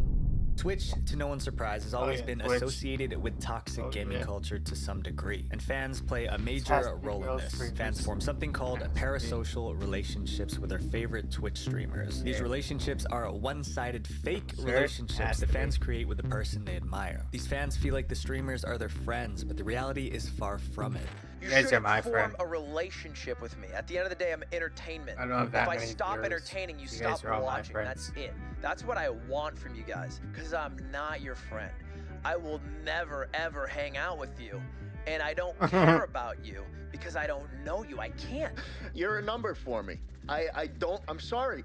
I don't love you. I could tweet that I love you, but that's not true. With over 4 million YouTube subscribers and guest appearances on music videos by Bella Porch and Machine Gun Kelly, Valkyrae is one of the biggest names in gaming and is by far one of the most popular female streamers ever. But all this fame and recognition comes at a steep price, because while her fandom is loyal to her, some are absolutely obsessed with her. On July 13th, 2022, Valkyrae appeared in Anthony Padilla's I Spent a Day With series on YouTube. There, she revealed the horror story of her fan taking things too far. So I have a crazy fan that actually flew in from out of state, went to the 100 Thieves compound. They warned me that this guy was looking for me and that they called the cops, and he left. And Valkyrae expressed multiple times on her stream just how much she dislikes parasocial fans and the negative effects that it has on everyone around her. However, her community is so large that it's hard to control these kind of fans. he ended up staying at the airport doesn't for have multiple days majority of and her recording viewers are videos of fucking himself simps, saying like, I'm not leaving until know, Ray picks me up. Like, I know that she wants to see me. And Valkyrie explained that she never It's one interacted of her with this mods, person probably. before, let alone know who he is. The fan claimed that she requested that he fly out there so that the two could hang out, but their entire relationship was just made up in his head. Fortunately for Ray, that's where the situation ends. But for a streamer like Sweet Anita, more drastic measures needed to be taken. English streamer Sweet Anita has over 1.9 million followers on Twitch and 1.6 million subscribers on YouTube. And since she started streaming in 2018, she's grown to become a beloved gaming content creator. But just a year into her streaming career, Anita was met with a serious problem. She had a dangerous stalker.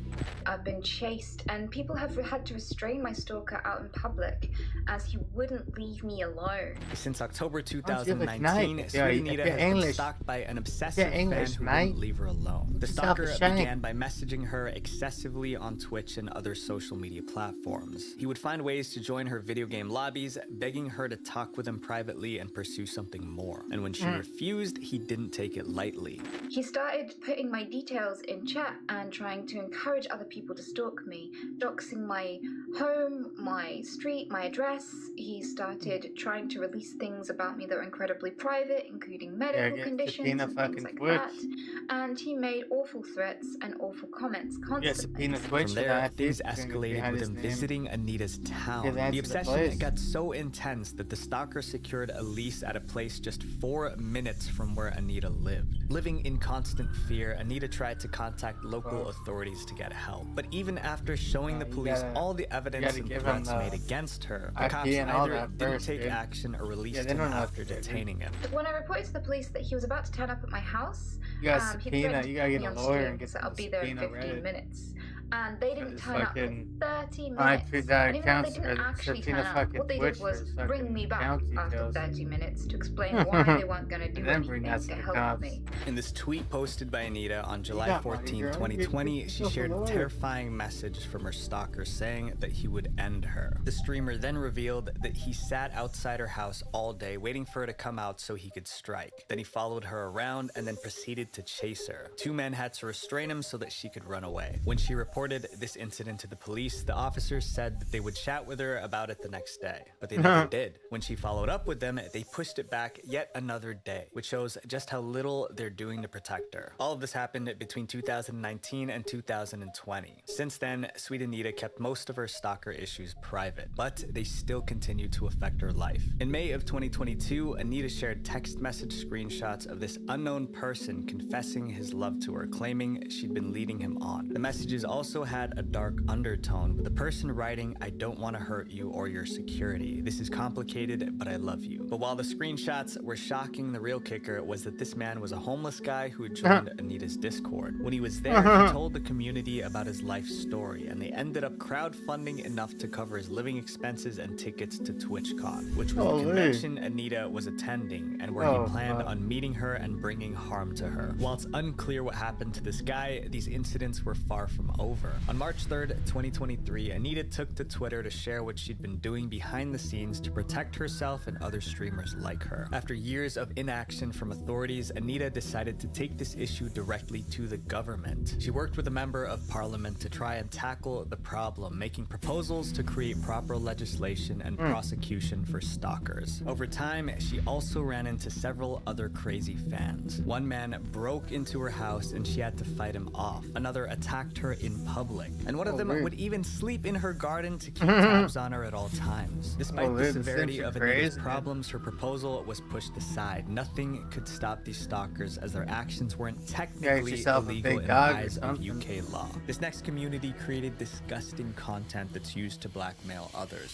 r/deepfakes. The subreddit changed the internet forever, but not in a good way. The group was created by a Reddit user who went by the name Deepfakes, and in 2017 he discovered a creepy new way to use AI. He would take the faces of female celebrities and put them onto adult videos. The results were so realistic, people thought the videos were real. It's very difficult to convince people that that isn't you, because if it looks like you, it might as well be you. Soon, the Reddit user created a Reddit community to show off his work. He named it after himself, Deepfakes. And once again, for the sake of YouTube, we'll be calling it Fakes. Within 2 months, the subreddit had 15,000 members. The group was filled with AI videos of celebrities. But soon, people didn't just want to watch celebrities. They uploaded photos of real people they knew and asked for AI videos of them. Some stuff that I saw online was people requesting deepfakes of their sister so that they can use that to blackmail them, requesting deepfakes of family members, of their teachers. Eventually, that wasn't enough too. The members wanted to learn how to make the fake videos themselves. At this point, fakes was no longer one guy's username. It became the term for inappropriate videos made using AI.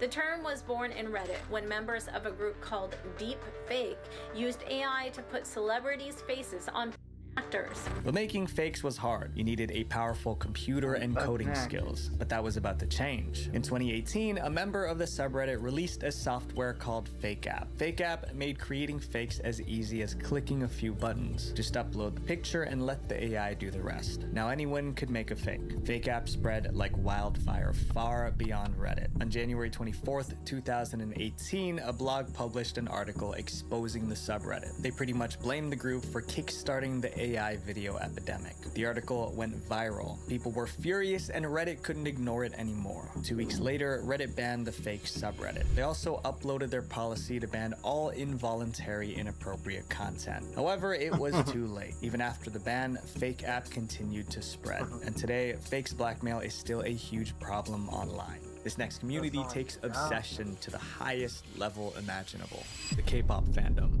Oh yeah, these I want guys to are emphasize that these are specific cases of toxic fans and do not represent the entire community. Since the genre's spike in popularity in North America, social media platforms have become major hubs for K-pop fans. So when it comes to internet fandoms, there are few that match the size and scale of the K-pop community, which you think would be a good thing for the artists, but that's not necessarily the case. The K-pop community has a fair share of fans that form parasocial relationships. Some fans grow so attached to their favorite artists that they forget that they don't know them in real life, which causes them to lash out just like they did to aespa's Karina. Debuted in 2020, aespa is a girl group formed by SM Entertainment. When their first song dropped, they quickly became one of the most popular girl groups in Korea, Asia, and beyond. Karina is the leader of aespa and is infamously known as the face of the group. She was also a renowned brand ambassador, influencer, and dancer, which helped her grow a giant fan base. But with so many eyes watching her every move, anything she does is immediately either praised or criticized. This is why in February 2024, when news broke out that Karina was in a relationship, the media completely lost their minds.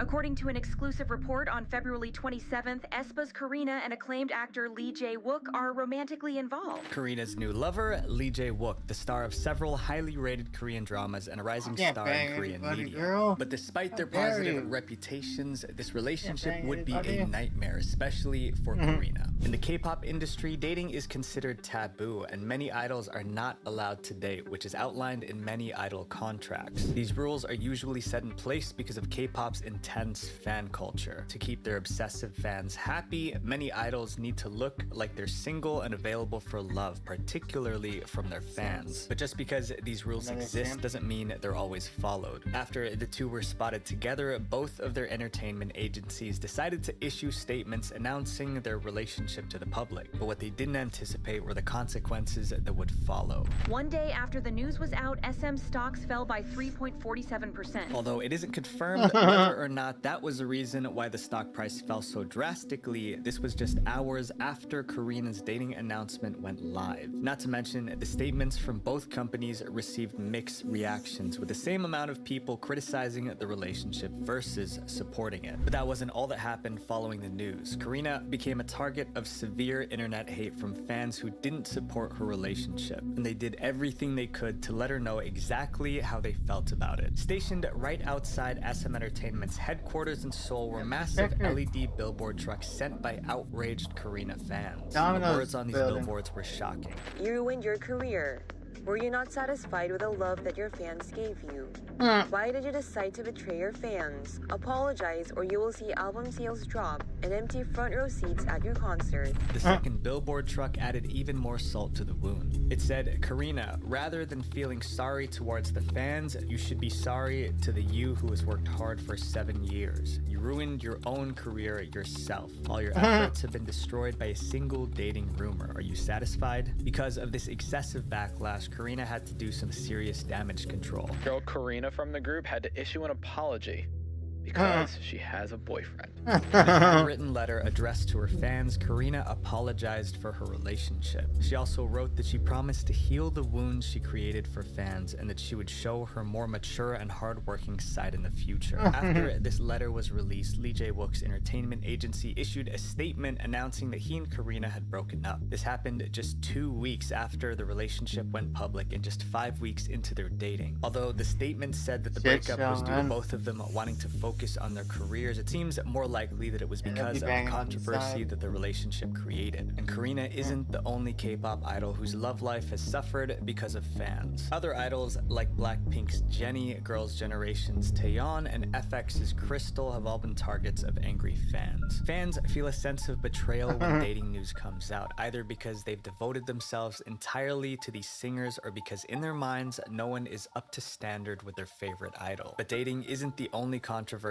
that idols can get themselves tangled up in. Another common source of toxicity in the K-pop fandom is when it comes to the impossible to obtain beauty standards associated with the industry. Imagine being a 9-year-old girl dreaming of becoming an international superstar. You move from the US to South Korea to chase those dreams. After 6 years of hard training, just as your dreams start to come true, everything falls apart. That's exactly what happened to Kyla Massey, the half Korean, half American idol whose dreams were crushed because the industry just didn't like how she looked. In 2017, the entertainment agency Pledis announced a brand new girl group, Pristin. The group included several already famous idols. On March 21st, 2017, Pristin made their official debut with a song called Wee Woo. At first, the group was met with a ton of positivity. Fans loved their fun song and felt like the group had a lot of potential. However, just a few months into their career, Pristin became overwhelmed with hate comments from internet netizens. But these comments weren't targeting the group. They were aimed at just one member. The youngest member, 15-year-old Kyla Massey. For context, the K-pop industry is notoriously known to be superficial. Idols are constantly compared against the Korean beauty standard. The requirements to meet the Korean beauty standard are next to impossible. Idols need clear skin, even complexion, a small face, symmetrical features, big eyes, and full lips. But arguably, the most important standard of them all is weight. Agencies would do weekly checks on their trainees, openly discussing how much each person weighed to the entire company. And if someone's weight was just a little bit over the threshold, that could jeopardize their entire future in the industry. This is why many K-pop idols and trainees use restrictive diets to maintain their weight. Like Stray Kids' Felix, who revealed that he had to go on a 4-day diet consisting of only water for 3 days and bone broth for 1. Not only did Kyla not fit the traditional beauty standard, seeing that she was half white and half Asian, but she also didn't fall in line in terms of weight. At 15 years old, she was perfectly healthy for her age, but compared to the rest of the Pristin members, Kyla was not as thin, which caused a lot of people to dislike her and send negative attention her way. Many fans pushed for Kyla to go on a diet, saying that she didn't fit K-pop idol standards. Some even said that Kyla was dragging down the rest of the group, but the toxicity wasn't just bad online. Press and paparazzi refused to take any photos of her alone, and she was no longer seen participating in group promotional activities with the rest of the members. Fans nearly demanded Kyla to be removed from the group. Whenever Pristin performed, the crowd would cheer enthusiastically over every member who was singing, but when it was Kyla's turn, it was complete silence. Around the peak of all this backlash, Kyla disappeared from the public eye for her health. Many fans speculated that it was due to the excessive hate that she was getting for her weight. But years later, it was confirmed by sources close to Kyla that she went on hiatus due to a concussion. But Kyla never came back from this hiatus, choosing to stay in the US for good. She was spotted working at a carnival stand in Los Angeles shortly after she left Korea. Pristin would eventually disband in 2019, just 2 years after they debuted. After the group disbanded, Kyla created her own YouTube channel where she posted a video about her time in Pristin. She also talked about the hiatus rumors and cleared up all the speculations regarding why she left. But although her hiatus wasn't tied to the negative comments she received, that didn't mean that scrutiny didn't get to her. It just goes to show how ruthless the K-pop community can be, even to someone as young as her. But while Kyla's story fortunately has a happy ending, some K-pop idols walk a more heartbreaking path. Gu Hara was a Korean singer from the girl group Kara. She was one of the most popular members and even had her own solo debut and several roles on Korean TV shows. But despite Hara's beloved reputation, it only took one incident for all that to be taken away from her. In 2018, Hara was working on Korean TV show My Mad Beauty Diary. She met and started dating hairdresser Choi Jong-bum there. But later that year, the entire relationship would implode, bringing down Hara's career with it. On September 13th, 2018, at around 1 a.m., a drunken Jong-bum allegedly broke into Hara's apartment. The two got into an intense fight that turned physical, leading to a breakup. This became public news on the internet. To defend themselves, both Hara and Jong-bum posted photographic proof to show their side of their story. But that wasn't the end of it. After everything became public, Hara went for a medical checkup to assess her condition. There, she found out she had several serious issues, including internal bleeding and multiple sprains on her arms and legs. Meanwhile, Jong-bum was still escalating the situation. He intimidated Hara with a secretly recorded video. He had filmed her without her knowledge and was using the footage to blackmail her. Hara stayed mostly silent on social media after their fight, but she later revealed that she kept quiet because of the tape Jong-bum had. The night they fought, Jong-bum sent a message to the Korean news outlet Dispatch saying that he had photos and videos of Hara that he wanted to share. As a celebrity, a video like that could ruin her entire career, and with the scandal already happening, Hara didn't want to take any more chances. She was so desperate to keep the video private that she even pleaded with him. Hara later admitted to causing his injuries and accepted the consequences. However, she also asked the public to consider his actions and his attempt to use the video against her. The scandal soon made its way to the Korean justice system. Hara and Jong-bum battled it out in court. The main defense from Jong-bum's attorney was that he claimed Hara had initiated the filming of the video and that it was filmed with consent. If that were the case, then the current Korean laws would not be able to punish Jong-bum for the actions of the video. The case went on for months, causing emotional distress for Hara. Even though she was in a serious legal battle, Hara still returned to the spotlight as an idol in November of 2018. But that wasn't without struggle. Although Hara returned to the idol life, she still spent the majority of her time at the courthouse. Her trial against her ex-boyfriend was very much public and one of the most talked about topics in South Korea at the time, and not for the right reasons. At the time of the trial, the Gu Hara video was one of the most trending search topics on the internet. There's an average of over 5,000 illegally recorded spy cam crimes reported each year. Yet the legal system has very lax punishments for these crimes. Since returning to the industry, Hara was met with severe backlash from many in the K-pop fandom angry at her about the controversy. Her social media comments section became a place filled with so much negativity that Hara did something she couldn't take back. In May of 2019, Hara posted a concerning message on her Instagram saying one final goodbye to her fans. After this post went live, her manager rushed to her house to find her unresponsive. Hara was immediately transported to the hospital for treatment. She stayed under the radar for a couple of months until August 2019, when the trial came to an end. Choi Jong-bum was sentenced to 1 year and 6 months in prison, but he was given a suspended sentence, meaning that he didn't actually have to go to prison. He was just given a 3-year probation. Although Hara's legal team was working on appealing the sentence in hopes of a heavier punishment, it would come too late, because just 4 months after the court made their decision, Hara would also make one of her own. K-pop star Gu Hara has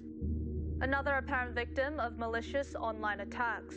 The 28-year-old was known to have been suffering from severe depression. On November 24, 2019, Hara was found in her home. Hara's passing came just weeks after the passing of former FX member and actress Sully in October 2019. Sully was also one of Hara's closest friends and also a celebrity under scrutiny by many in the K-pop fandom. That's because Sully did not fit the traditional mold of an idol in the industry. She often talked about topics that were considered taboo. She shocked K-pop fans with her differing opinions. Holy, what a banger, dude. That's long as shit.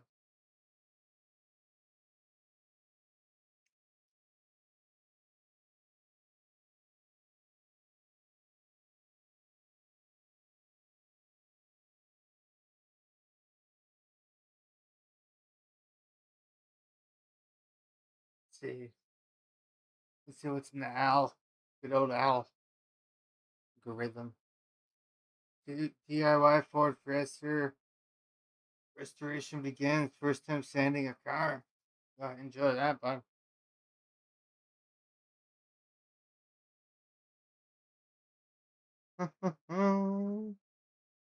Big CIA agent. Probably what I watched, right?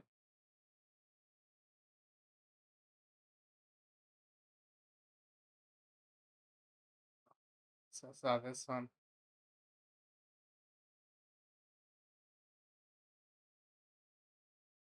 It says you should never visit. Okay, I haven't seen this guy for time, dude.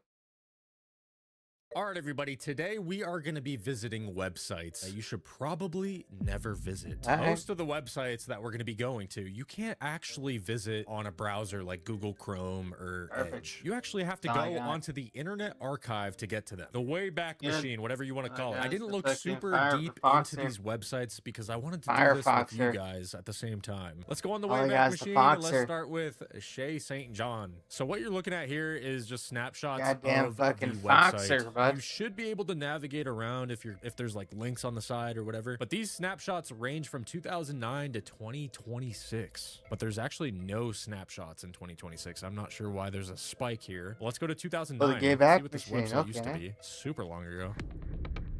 Oh my. What the? Hi, this is Shea St. John. Welcome to my webpage. Please feel free to explore all the treats I have for you. And remember, drop me a line and tell me what you think. Thanks for coming by. Bye. Sure thing.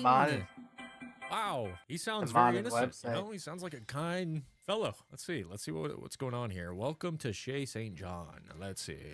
What do we got here? We got, I don't even know who this is. I kind of want to reverse image search this just to find out who this guy is. Why is he all over the website? Hold on, bro. I need to do this real quick before we look at anything else. Also, was that voice modified? Let's listen to a little bit of that again. Wait, when I refresh, it actually does not play that audio again. That is lost media. I'm gonna have that as my outro from now on. No, I'm kidding. Sorry, don't click off for that. Let's reverse image search this dude. Capture image. There we go. Okay. We seriously need to figure out who this guy is. I just want to know a little more lore about these websites, you know? If I get no hits, then we're going to move on because, you know, let's see. Okay. Literally no hits at all, but I see Luke AFK. Shout out to him. This is a very unique image. Not exactly. Oh, it's playing again. Welcome to my webpage. Feel free to explore all the treats I have for you. Okay, let's see the treats. Do we just press enter? I guess so. Please. Okay. S'more cursed. W music or nah? Shane, we with this? I'm in the pits of hell right now. Let's meet Shay. Weird. Oh, what the hell is that, dude? This guy is obsessed with dolls and uncanny shit. It's people like this I want to see their actual hard drive. Hi, my name is Shea St. John, and I am pleased to meet you. If you do not already know who I am, you must live under a rock. Long story short, I am an entertainer. I am a model. I am a singer. I'm a magician, and I'm an actor. I'm so many things. I am also the world's record holder for having the most problems. If you look around my website, you will understand what I mean. Oh. Though I have many problems, they do not stop me from being all the things I am. If you have problems, I hope I can show you that they do not have to stop you from doing all the things you want to. I hope I can help you with your problems while living with mine. Dude, these images are not helping me, bro. I'm just saying. What is this? Okay, let's try to figure out who this guy is. Like, puppets, the scariest things in the world. There's a lot of links you can click. Who's the kid with all the friends hanging around? It's the snowman. Get me out of here now. Stop. Dude, everything is just unsettling. What happened to this doll right here, bro? Sores? What the f, man? I'm sorry if you're eating, bro. Hell nah. Incorruptible Shay. Hello, everyone. I got a job as one of those non-rotting nuns. I'm officially an incorruptible. All I have to do is lay here. Sweet job, huh? The guy who sells the hot dogs said I was the best he had ever seen. I am. That sounds like a chill job, I guess, but damn, I'm actually terrified. I was waving at cars going into an underground parking garage. So did this person walk around at all times looking like a puppet? That's what I'm thinking, because people do that. They just stay in character at all times. Gallery 2. Dude, this is unsettling. What happened to this person? Oh, I like dude. afros, but not on me. I had Pixton take this picture because I love beach balls. Okay, that she's fuck? lit on fire at the bottom here. I don't think we can show that. All right, we need to move on, man. I don't like this at all. We need to look up what happened to Shay St. John. The original YouTube channel was terminated by YouTube on December 22nd, 2017. They made YouTube videos? Fan videos and re-uploads exist. What? Oh, they're passed away in 2010 due to internal bleeding and health issues caused by chronic alcoholism. RIP, but stay away from alcohol. That's all I can say. This next one is called 1092 Paradise. Got a screenshot from 2020 that we're going to start with and see what this one looks like. Are you ready? I want paradise. What happens if we click this, man? What happens if we click this? Don't traumatize me, please. What happens? It's scrolling down, but nothing is happening. But I can click around here. This is like a landing page for a dark web chat room right now. Nothing happens. Okay, let's go to a different snapshot then. Let's see 2021.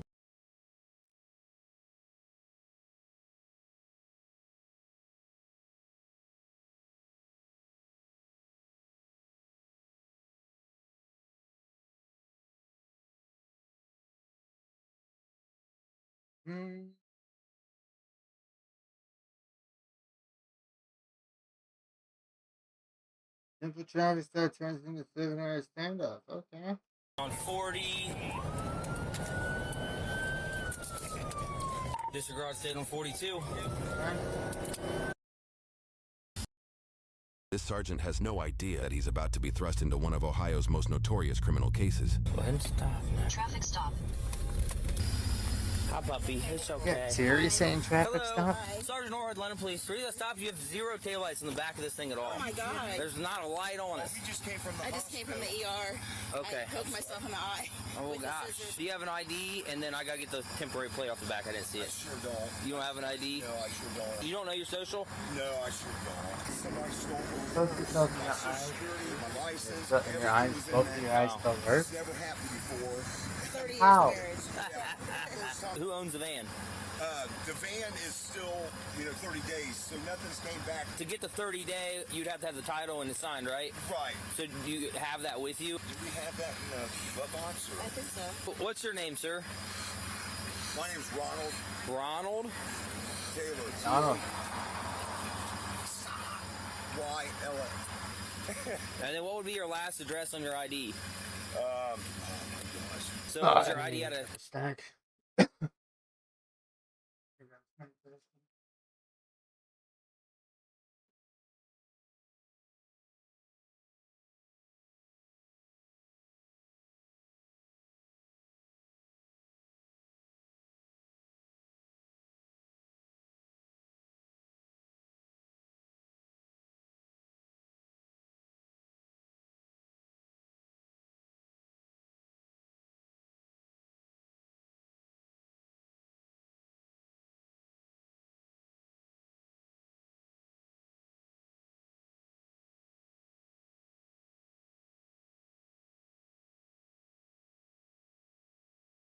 So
Kentucky or is it Ohio ID? Kentucky. Hey, man, what's your name?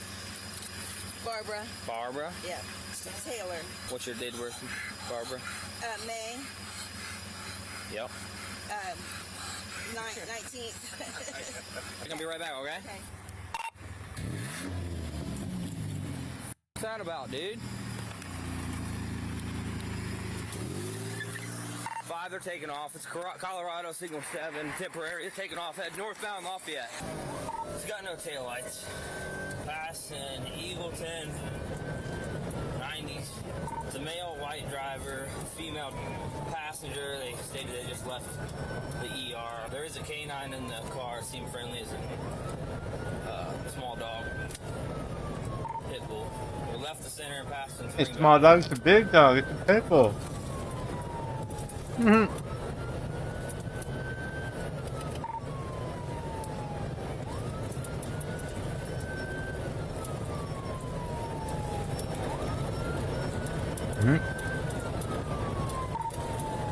Still on 42, just past old 42. Speed's 81, no traffic. Looks like we're getting on 40. Disregard stayed on 42. Very dope. Are you eastbound or westbound? That's Baker. We're northbound 42 still, northbound 42. Past the semi on the bridge. Might be patched with LPD. We're on 42, getting ready to be at the truck stop. He's on the wrong side of the road. He does have headlights, he just doesn't have tail lights. It was a Colorado signal 7. I never got it off of it before he took off. Dispatch, if you look up a Ronald Taylor is what his name was, and her name was another. So, if you chopper, we're gonna head your way.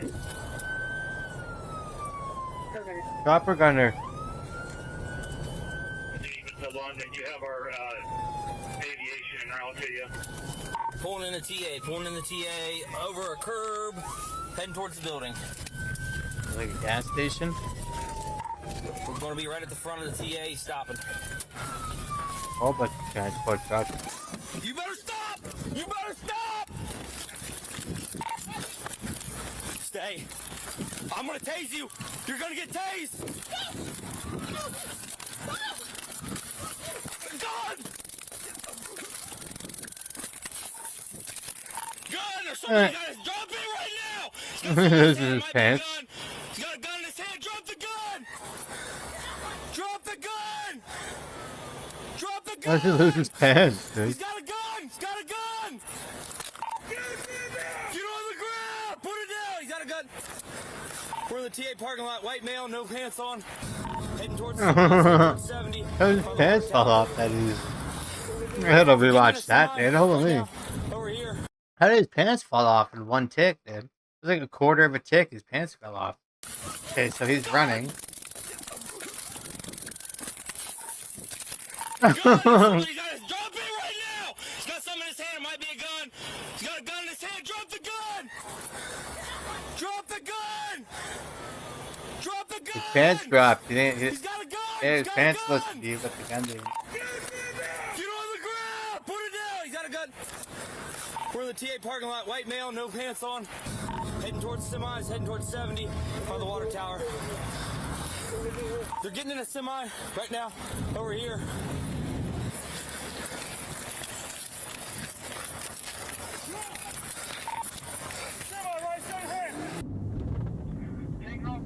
Some prime commercial. We'll get you there. Trying to take off in a semi.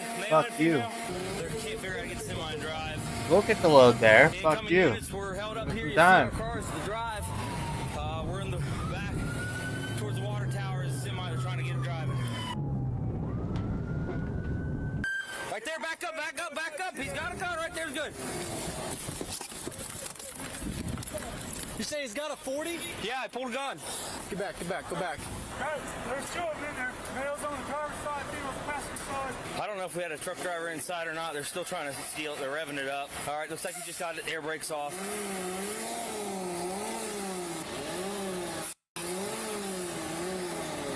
Small code 40. There's a guy and there's 3 people in it now. Looks like we have a truck driver that is also in the cab with it. Dude. Oh, yeah, I think they're trying to steal me. I don't know how to drive. Get that 7 off that van that's in front of my car. See if we can ID them. Right in front of you. He's right there. Driver, step out of the semi with your hands up. I got him in mine too up front. His van's right here, my right, so he may try to go that direction. Yeah, it's not fixing quick. Hey, slow down. Watch yourself, watch yourself. He's got 40, slow down. Haley, back up. Incoming units, be advised, he does have a 40 with him. I guess he's got that side blocked, so we have to throw the spikes over there. You got that dumpster for cover. Haley, once you're ready, get your stop sticks out in case he comes your way. If somebody sneak up behind him, the stop this behind his back tires, so. What are you doing?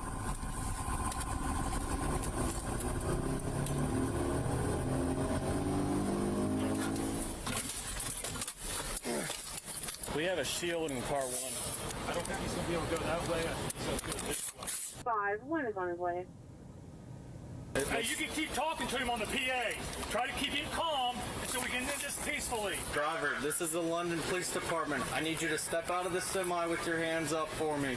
Everyone out here be aware, it looks like the truck driver may be in the back with him in the orange shirt. It is later revealed that the truck was occupied by a driver who demanded the couple out of his truck while wielding a hammer. Officers are not yet aware that the male suspect shot the truck driver in the right hand, who is now being held hostage. I need you to step out of the semi with your hands up. Dispatch, can you notify the hammer? TA? Shelter in place. I need you to step out of the semi with your hands up. I'm gonna go recover my taser. It's in America, you can't bring a hammer to a gunfight. It's goddamn fucking America, brother. Signal 7 on the van is out of Colorado. It's 021. Driver, please shut the semi off and step out and talk to us. Turn the truck off, driver. If you hear the sound of my voice, shelter in place. Oh, whose car is this? It's throwing a shadow on me. I'll move it. I'll move it. Whose traffic stops this? Me. What do you think about getting stop sticks? I don't know if they're going to do any good. I don't know either with that, just depends. If they slow roll over it, it may work. If they go fast, it probably won't with what we have. I was thinking about putting the set underneath the tires now while it's parked, like flanking from the side. You said he has a gun? He does. Oh, chopper gunner airbound. So we have the driver of the truck in there. Yep. The driver of your van. Yep. The female passenger. So we have at least 3 occupants. And it looks like a Warner guy in the orange shirt. We have a hostage situation essentially. If we can work our way. Chopper gunner inbound. It's okay. Somebody got a care package. What do you think? Chopper gunner inbound. You're in charge. I'm good with it. Cover of darkness. Yeah, you can. Chopper 2 West Jeff. There we go, chopper gunner. Right there's the PA.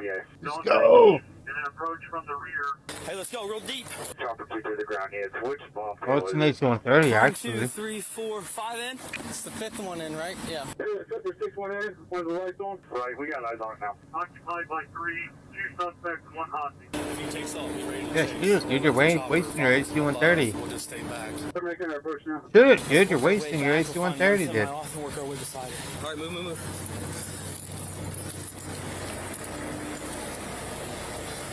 2 more over, isn't it? 2 over.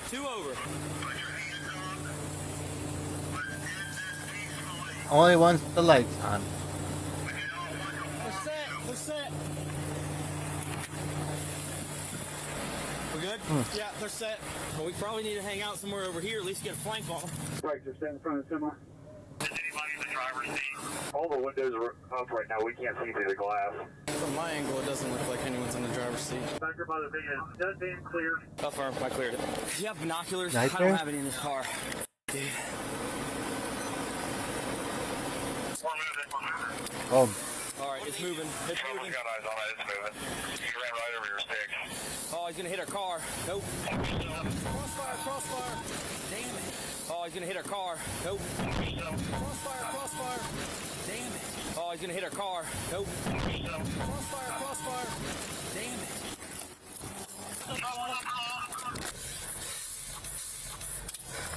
I did. My cruiser. Right, Chopper's got the traffic. You're going to take a turn on to 42 here. Northbound on 42 towards 70. Sniper should shoot at the tires. Hey, I'll stay with our car, I guess. There's a sniper shoot at the tires, man. Start me at 31 at TA and get this car out of here. Boston over 70. Still northbound on 42. He's passing the gas station. We have 1 unit behind it.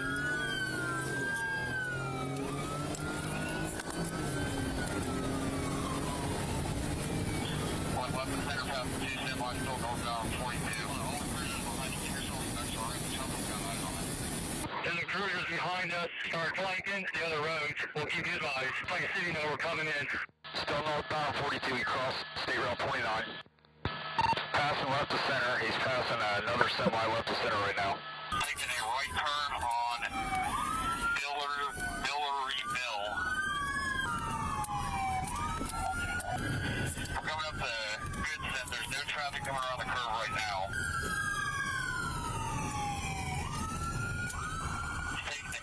He's doing 30, shoot him.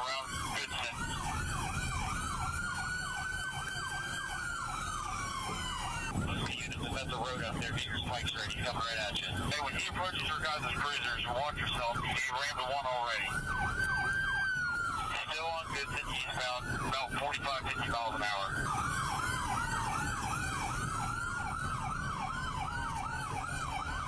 Right turn down through the grass around the cruisers coming up on Blair Road. He's going to be eastbound. 99 agility, okay. Eastbound on Taylor Blair.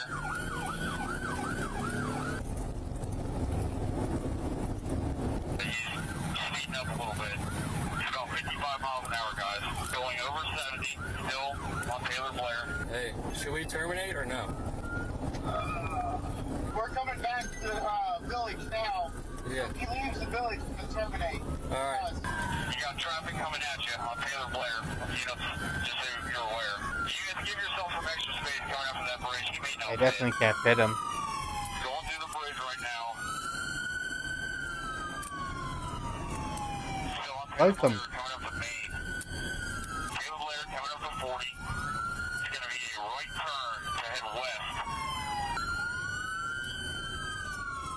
We verified that you have a hostage in the truck right now. Merlin and Meeting, you have 3 occupants. The driver's a hostage. What's your fuel situation? You have good flight time left. Right, we've got 2.5 hours left. What do you think about letting chopper track here and getting some units back off? That's fine. Village B Thompson. I agree, but having units back off with the plate tracking for a while. Chopper, this is 39. Westbound on 40. He's coming up to Byerly Road. Hope the chopper doesn't lose it.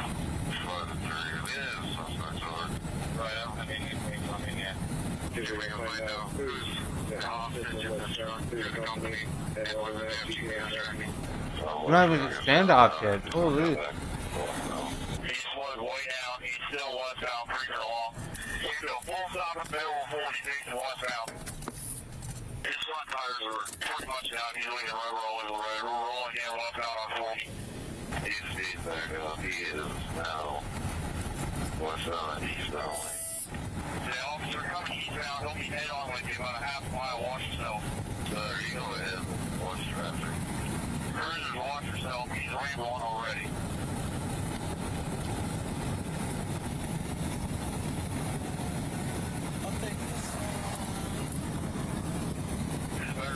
That guy would have got erased. He was turning to just ghost right away.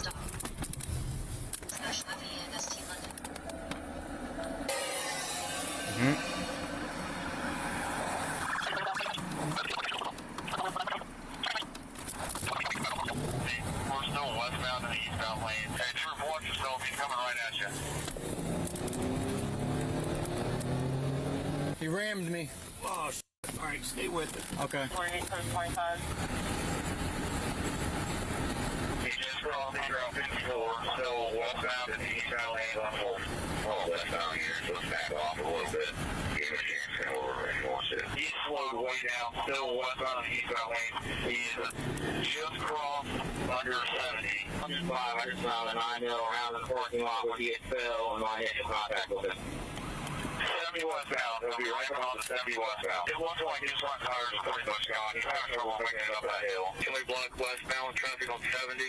Oh, yeah. So everybody clears up the right side of the road now. He's westbound on 70. His front right tires on. Officers plan to use stop sticks in the pursuit. However, the suspects thwart their plans with a simple tactic. Stop him. Wait, see that crossover.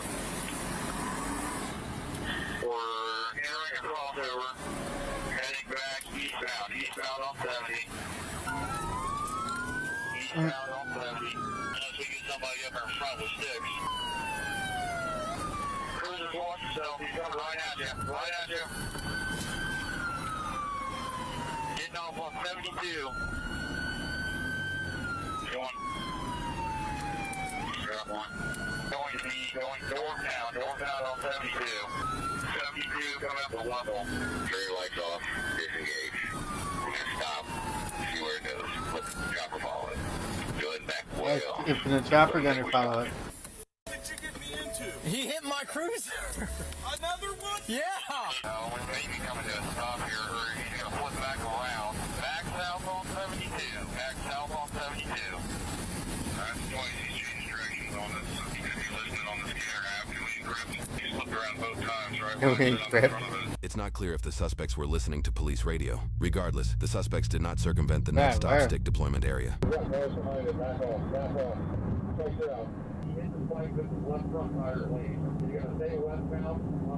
Even after running over 2 separate stop sticks, the semi is able to keep pushing forward. There's sticks up here, they got sticks.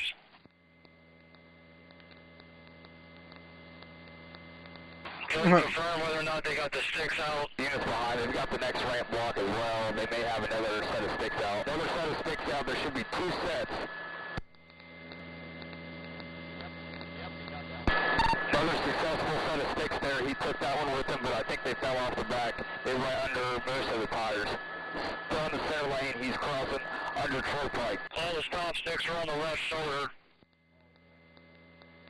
Tires are ripping off. Holy.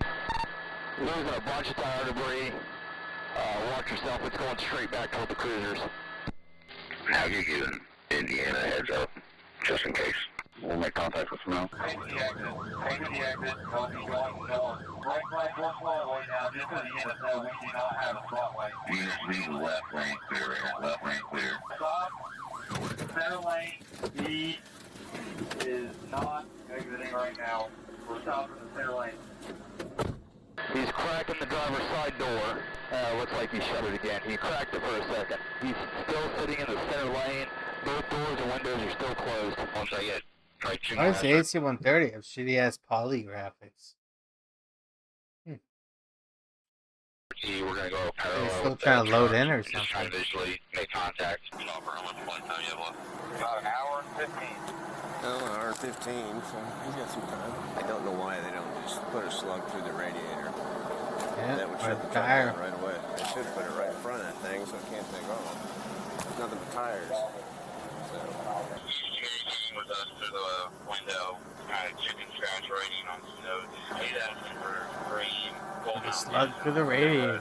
If we're able to get some Mountain Dews and some cigarettes, so I let them get on the other side. We want to Some Mountain Dew and some cigarettes. Some Mountain Dews and a pack of cigarettes. I got cigarettes in the car. Okay, perfect.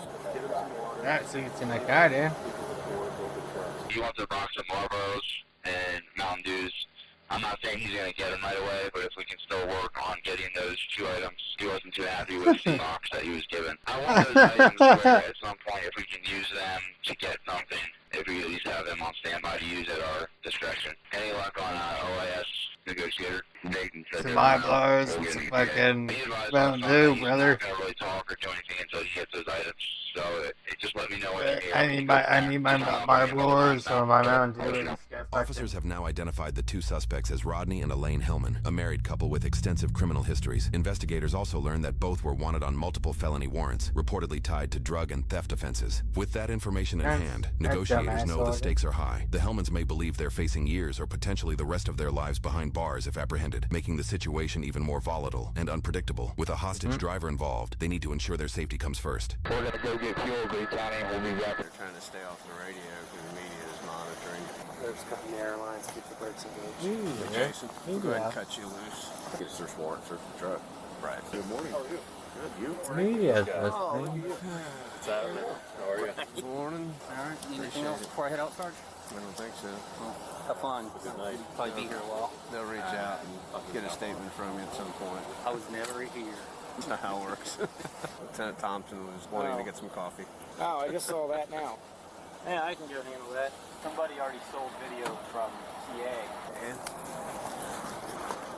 Going choppy, bud. Fucking right there, bud, eh? It's your fucking Tim's, bud. Video that we received from a clerk there, as you can see, the suspect taking off. Law enforcement is closely behind. Him donuts. Around 1 o'clock, as I mentioned. Yeah, sometimes sugar, you start getting pissed Fucking off. Tim's in the States, eh, bud? At this point, the emergency response unit plans to move forward and breach the truck in an attempt to save the hostage and apprehend the suspects. I have control. Assault. Yeah, to get some fucking Tim's. Come down to the States, get some fucking Tim's now, eh, bud?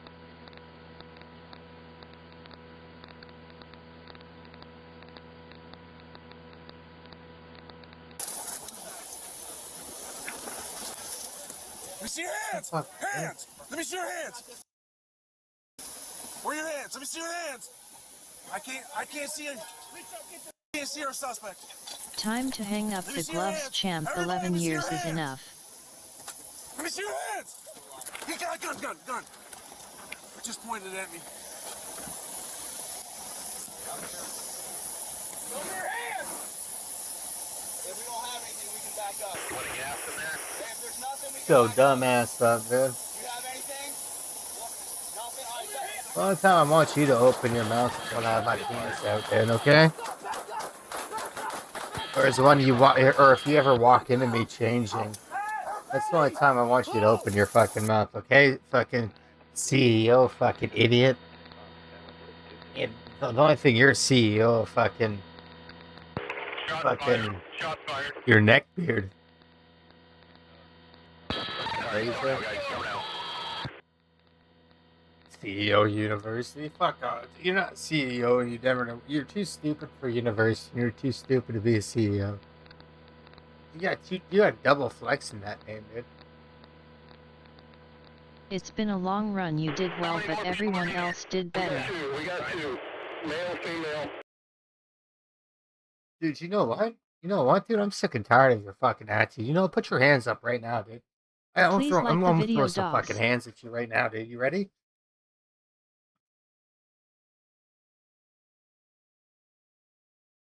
Dead. That's right, dead. Not even unconscious, just dead. Over Stever here, so I can. I do Watch some things American in your TV. watch for your entertainment. As y'all can see here, I am laying on my favorite vehicle ever. This is my 1991 Ford Festever. And if y'all watched any of my videos in the past, you know that the Ford Festever is my favorite vehicle out of my fleet of all my vehicles. Now, I've had two Ford Festevers, okay? The first one, I turned into 7 different inventions or contraptions, whatever you want to say. First, it was a little dually truck. Then it was the Ron Beer lawnmower. Then it was a fire truck, then an ambulance, then a toy hauler, then the Spirit Airlines airplane, then Santa's sleigh.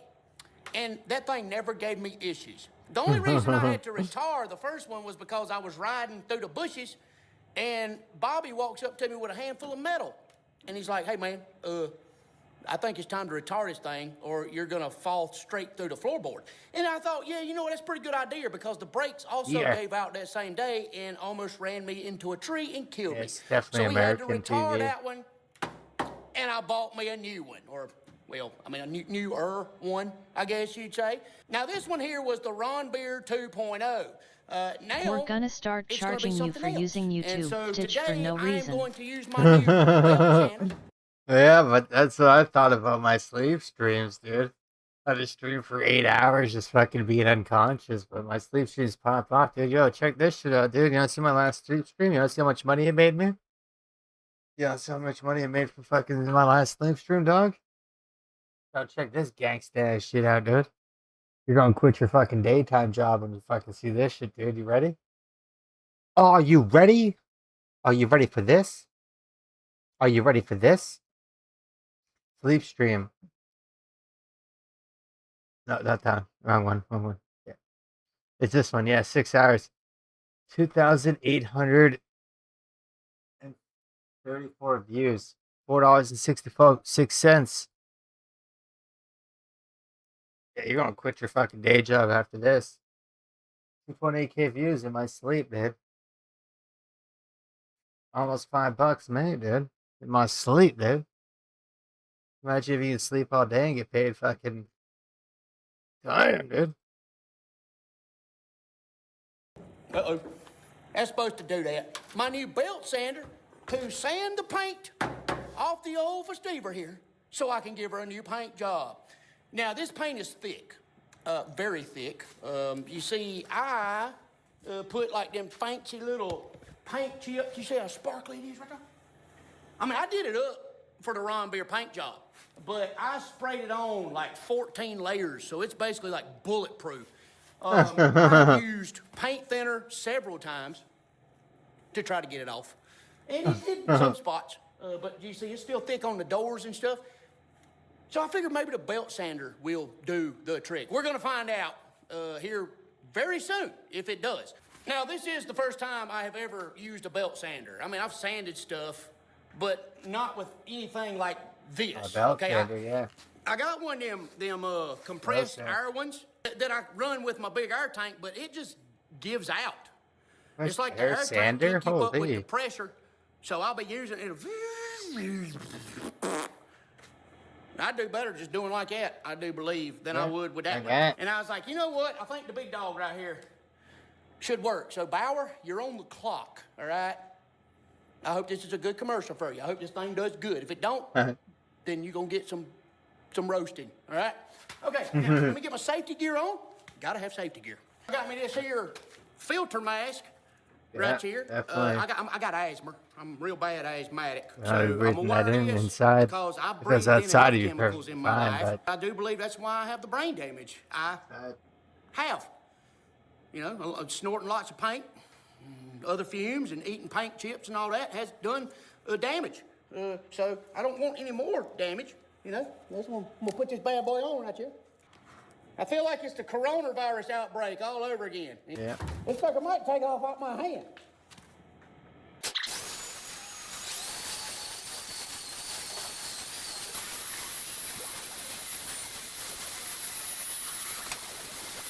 Barely works, huh?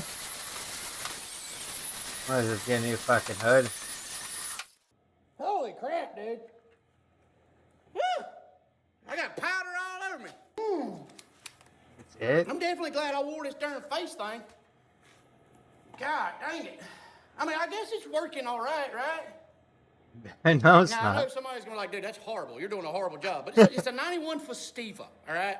I'm spraying it with rattle can paint, okay? It's not a 67 Impala or Chevelle or anything, okay? So just shut up. All right, so here's the plan. I'm going to take this sandpaper belt off because I just don't think that it's gritty enough. Yeah. And I'm going to put the 50 grit on. Yeah, there you go. See if that'll do better. I think this is just too fine. I'm going to I plug thought Barry just this made hockey skates. because I think that would be hockey stupid sticks. to try to do I it know with they it made plugged up, fucking me belt hit the darn grinders. trigger and my finger be gone. But let me put this in my Harbor Freight bucket. Or belt sanders. The Harbor Freight don't sponsor me or nothing. If they want to, they can.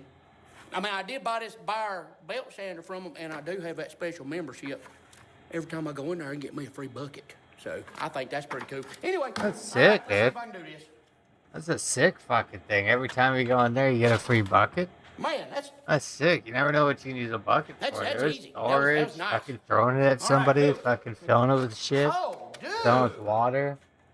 Dude, Bauer, that is brilliant. There we go. All right, let me put my equipment back on and let's get This to one doing has it. to work better. Oh, yeah, that's better. Go. Bro, I can feel it throwing the paint off of the car onto my legs and my body. That's good. There we go. Okay.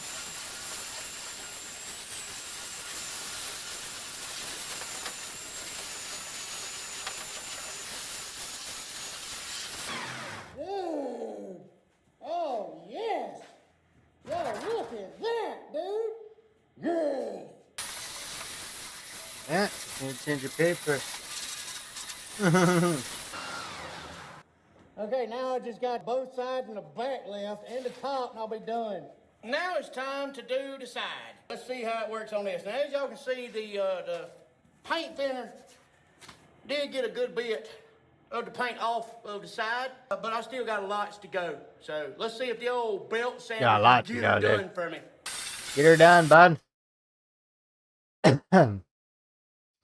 Armed fella makes worst choice of his life. 1 minute ago. Shit, Chad.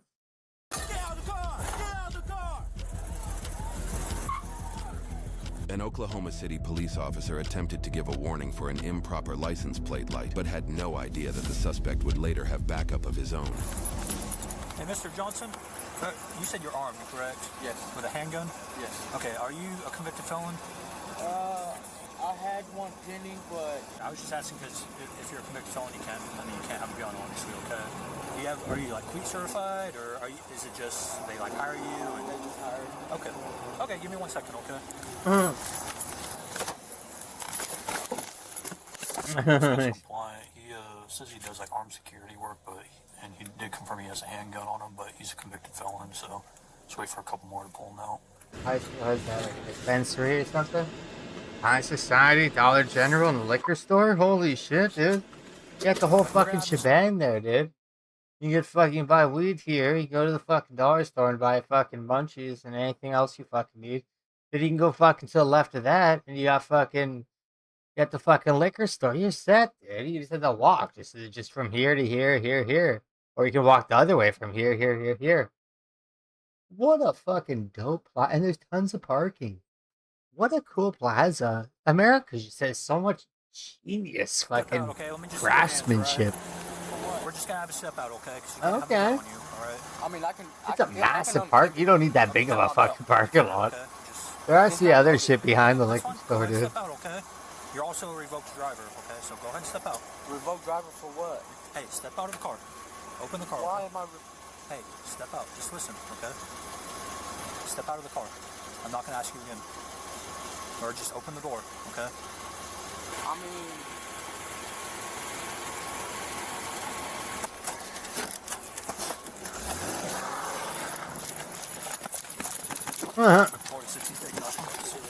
Oklahoma, brother. Oklahoma.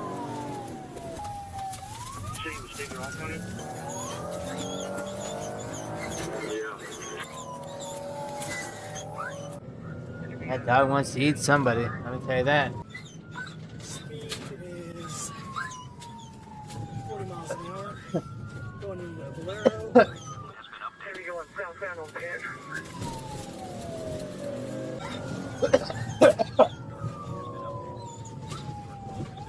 Like juice in my throat when I was sleeping. Railroad tracks. Not coming in my throat when I'm sleeping. Your call has been updated. Southbound 5th Street. Passing 2 cars, pretty yielding.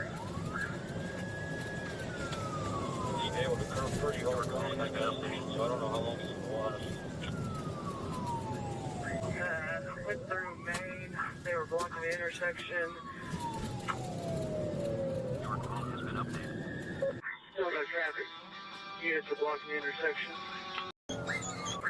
Your call has been updated.